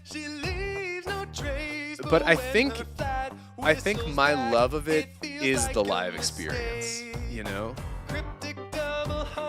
And it's less the core song. I think the core idea and like the live aspect of it are really great. I still feel like I could have explored this production in a different way, like done a different beat or something, and it would have been better. But I'm putting Lucy Lemon in the B tier, which is a little scandalous, I know. But I'm putting her in the B tier.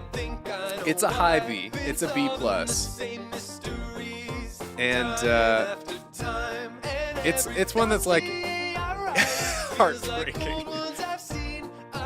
We'll put her like right on the line to A tier. She's Lucy Lemon is the highest B tier out of every song in this list. Fell to my knees in a Walmart parking lot. Lucy Lemon's very close. But again, it's the experience around Lucy Lemon that is great for me, and less so the song itself. Although the vocal melodies of Lucy Lemon are some of my best ever. Like an acapella of this would slap. Because the melodies travel, they tell a whole harmonic story. They're great. It's just how I'm not super with how I did the production. I'm just not super stoked about it. Anyways, Infinite Adventure. And this one, no kidding around here. This one was a just naked attempt. Like, I want to write a really happy song. I'll probably love it because I tend to love really happy songs. Guess what? I loved it. A tier. I just need to make some room for it.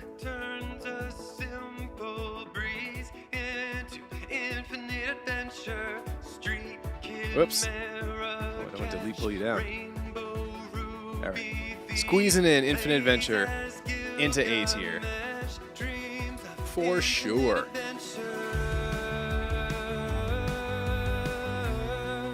It's really got it's a little bit of a successor to Spirit of Adventure. But more in that it's just I feel like on every album I do, I need one song that is pure happiness. That is upbeat, exciting energy, good times feeling with no hidden sadness in the lyrics, just genuinely good times. Airborne, kind of, Lavender Air Balloon, Spirit of Adventure, Blue and Green, Infinite Adventure, and Fight the Moon, honestly. Fight the Moon and Infinite Adventure are both that. But it's a great one. And then Gravway. Gravway, very cool song. I wish I had been more experimental on Novum, straight up. I think a lot of the songs are kind of in my safe wheelhouse. Gravway was not. Gravway was me playing a metal guitar riff. Like, let's move ahead a little bit.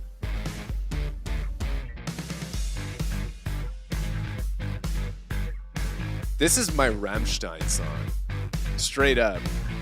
I was listening to Rammstein's latest album a bunch while making Gravway.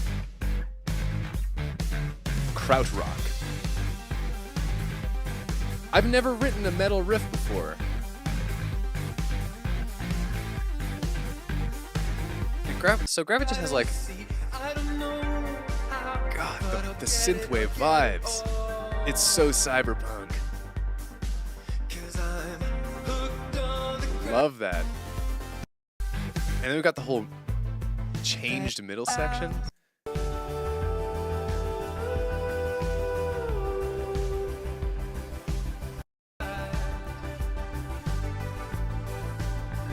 Just like, what a journey of a song. Very cool. That was a lot of praise for me to then give it B tier. But I'm gonna give it B tier. And the reason is that it has all of these cool individual sections and ideas, and I just could not find a way to string them together in a really satisfying way to make it an A tier song. It's just the way it'd be.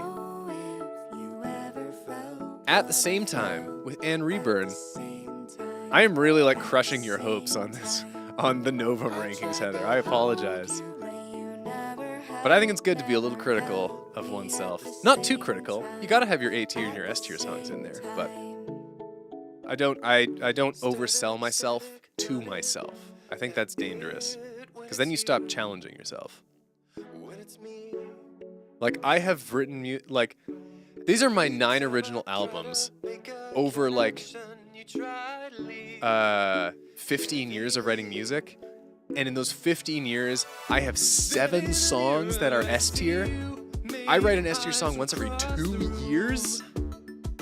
Like, that's the push to try and make some great music. If I'm trying to reach my personal S tier, that is a very hard bar to reach. At the same time, B tier. Moving on. Moving on. It's honestly a low B tier, if I'm being honest. And then this is shoot. I mean, this is the Japanese song. It's not Arisu. It's Dobotsu. So I don't have Japanese lyrics on or letters on here, so I'm just gonna write Dobotsu. Actually, it might be Dobotsu. It's I have to give it D tier, unfortunately. It's not terrible. This was just like, I wanted to do a song in Japanese, and I wanted to do a 2-part story with Dobotsu and Princess Arisu. And in the end, Dobotsu just became about fulfilling those 2 conditions rather than being a good piece of music. So, what are you gonna do? What are you gonna do? But then there's Princess Arisu.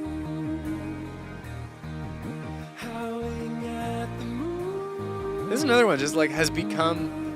I didn't think very much of this song when I wrote it. But it's really become a hit in the live streams. And we all get our howls on. It's fun. B tier. I'm so devastating. Just crushing my own songs.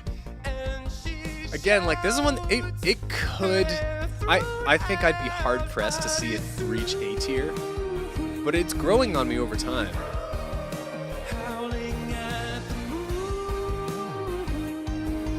I love seeing the howls in the chat, honestly. Such a big part of streaming, like music, doing music streams, are like where we can have stuff like this. We have like the emojis for Fight the Moon. We've got the howls on Princess Arisu. We've got the blue and green hearts on blue and green. I love seeing that stuff. I love that we have that going on. As opposed to, you know, people just listening. Which again, like people are totally free to listen. I'm happy to have anyone there. But this is such like a next level engagement, you know? Let's move on to Age. Age is a sad song. I wrote it about my Oma, who died last year. No, 2022. That's when I wrote it. Gosh, time keeps going.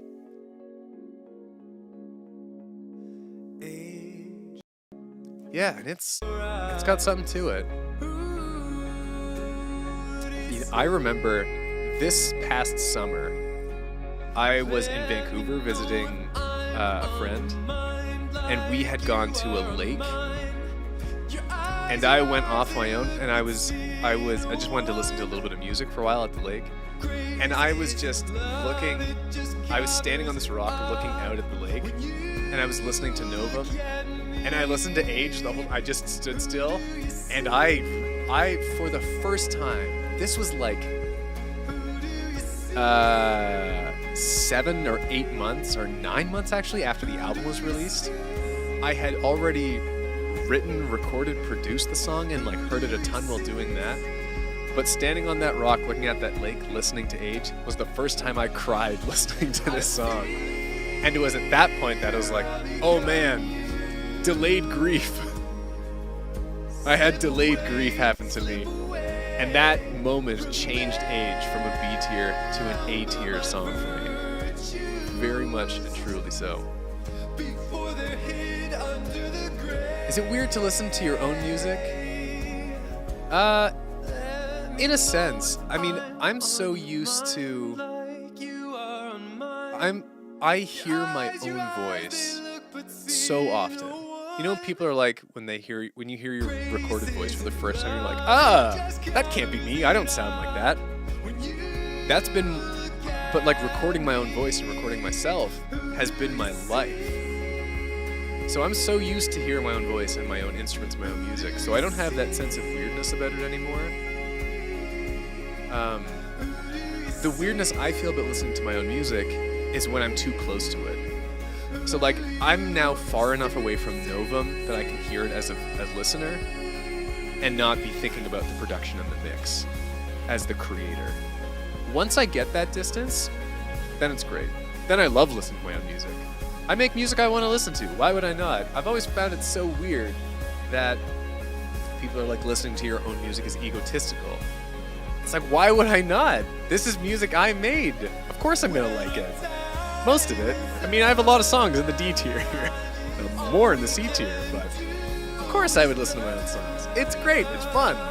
They're some of my favorite songs to listen to.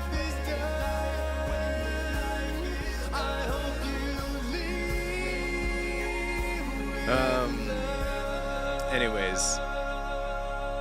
Wow. Age is a song I hope I never have to relate to, and I mean that very much as a compliment. I mean, here's hoping. All right, gang. 5 a.m. 5 a.m. This 5 a.m. is, for me, 5 a.m. is to Novum what Pull You Down is to Jet and the Valkyrie. This kind of darker, sparse song with a different kind of vibe than the rest of the album. 5 a.m. is a very different vibe for me in a lot of ways. It's so urban, which was like the point after Jet and the Valkyrie. I'm like, this fantasy distant album, we're coming into Novum, we're in the city, we're in the streets. 5 a.m. is in the streets. Be famous, be young. Get the And I remember there's so many comments on the YouTube video for 5 a.m. being like, mixed feelings about this one bit. Like, some of it is really cool and some of the lyrics are great and some of them are clunky and they feel awkward. And I agree, but that's the fun of trying new stuff.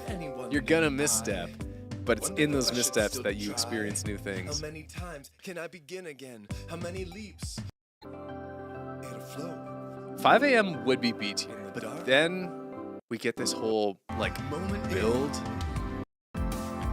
and this pulse, this right, hold on. 5 a.m. Now we're The here. beat and like just the instrumentation right here after the lyrics What a world. are unreal to me. I love 5 them. a.m.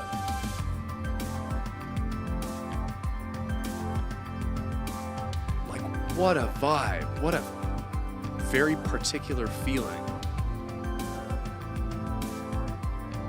I just love that so much. And then we close with the chorus, but ramped up? That's A tier, gang.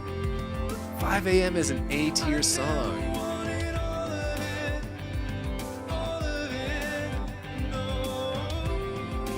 Very cool. Well, speaking of floating off into space, M29, which is literally floating off into space. M29, I mean, is like an obvious sequel to Caldwell 39. And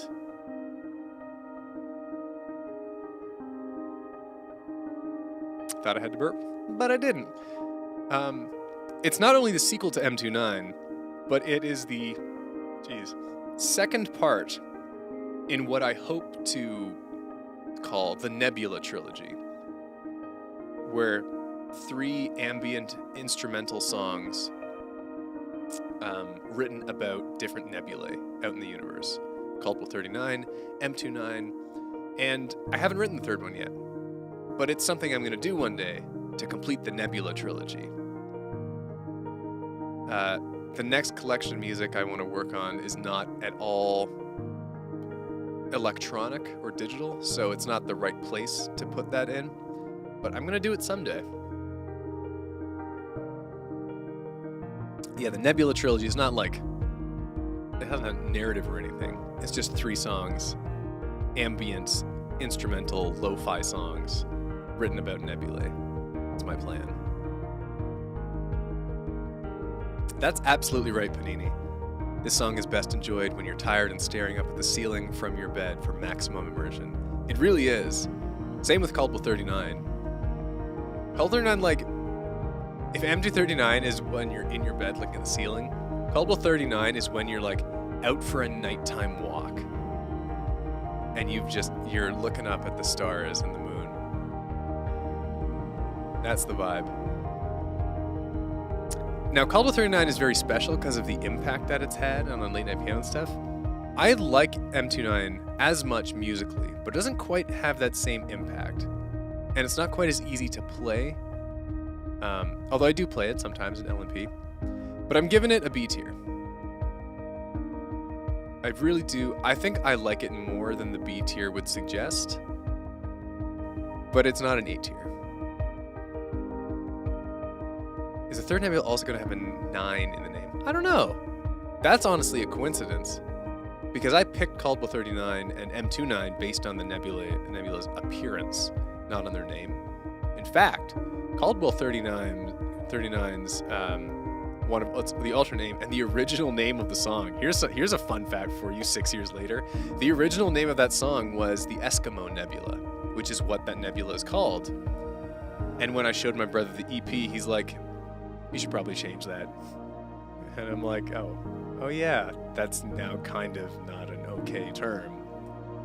So I changed it to one of the other names. Like every nebula has like 4 names.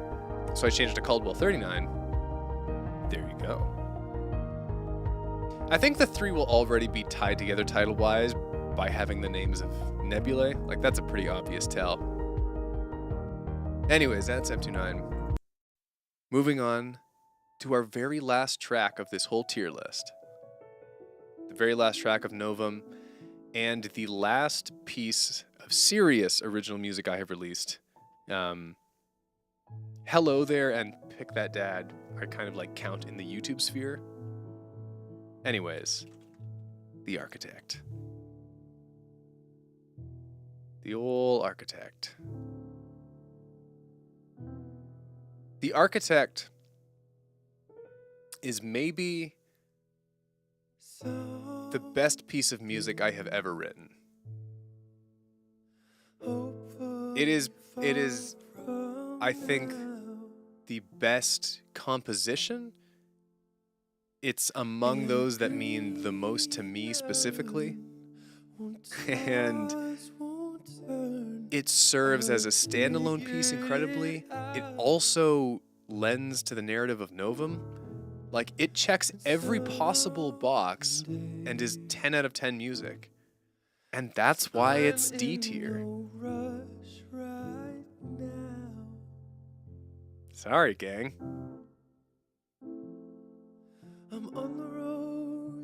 It just could have been better. Kind of a letdown, really.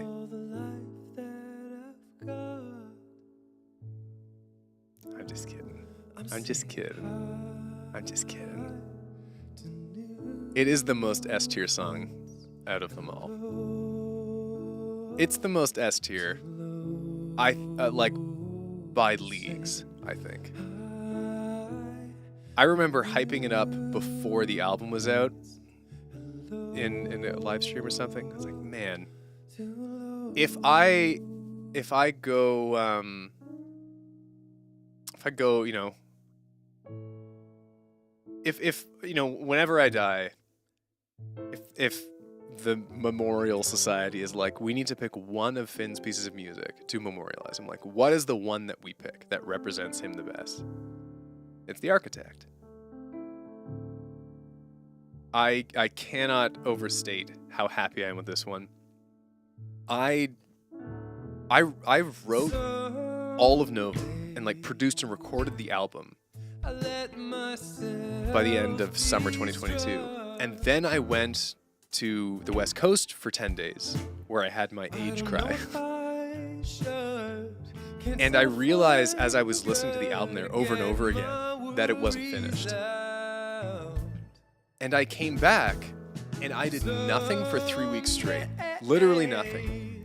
I just woke up and then would do like 12 to 14 hours of writing and arranging and recording on The Architect for 3 weeks straight, every day,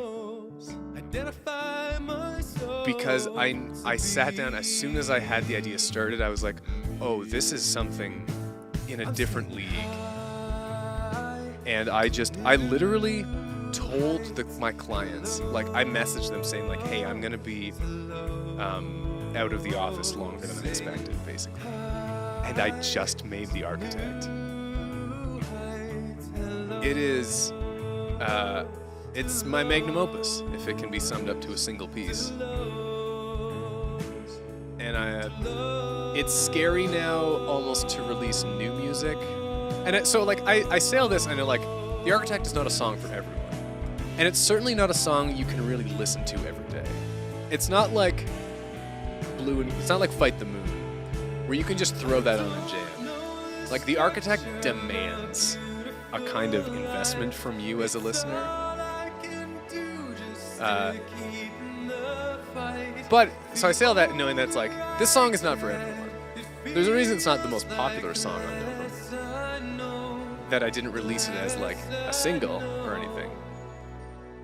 But it means that much to me, and I think it is that good. And there's also like a bit of nerves now for me being like, The Architect was the last song of the last album I released.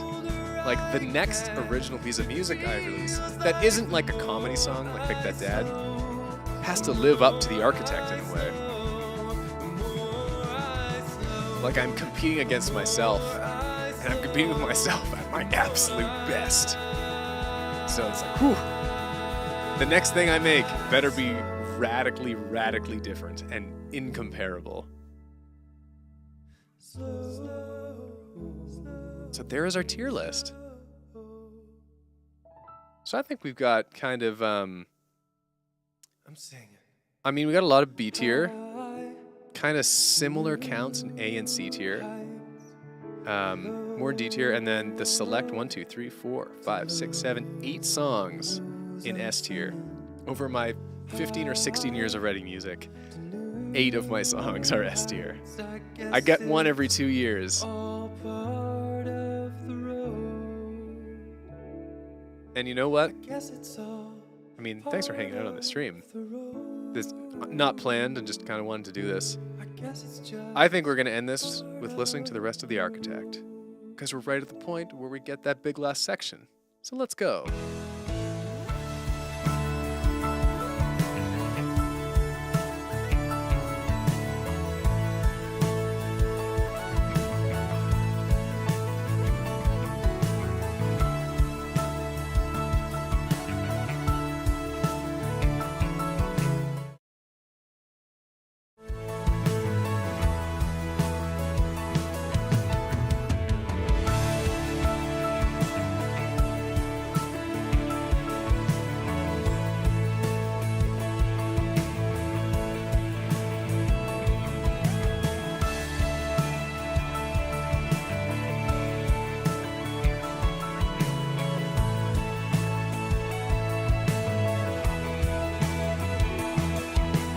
Step into the future, reach out from the past. I'm afraid of change, how nothing lasts. But in Novum, this city that I built from scratch, I'm the architect of eternity's path. I'm only good with words if it's melody. In music, I don't play the game of self-deceit. So yes, I am changing, yes, I am scared. I don't know what's out there. I hid my hopes, siphoned my fears, recorded my dreams, drew from my tears. Sacred blueprints for a city, and I called it Novum. A place that through change I could always keep with me, Novum. A place where every story has the chance to speak, Novum. I open the doors and welcome you in to know them. I open the doors, you have always got a place to know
There it is. That's the tier list as it stands right now. We have ascended. So thanks for hanging out. Normal stream on Friday, late night piano. And I will play probably one or two of these songs. It'd be weird if I didn't. Oh, you know what I could maybe do? Oh, no, wait. Get out of here.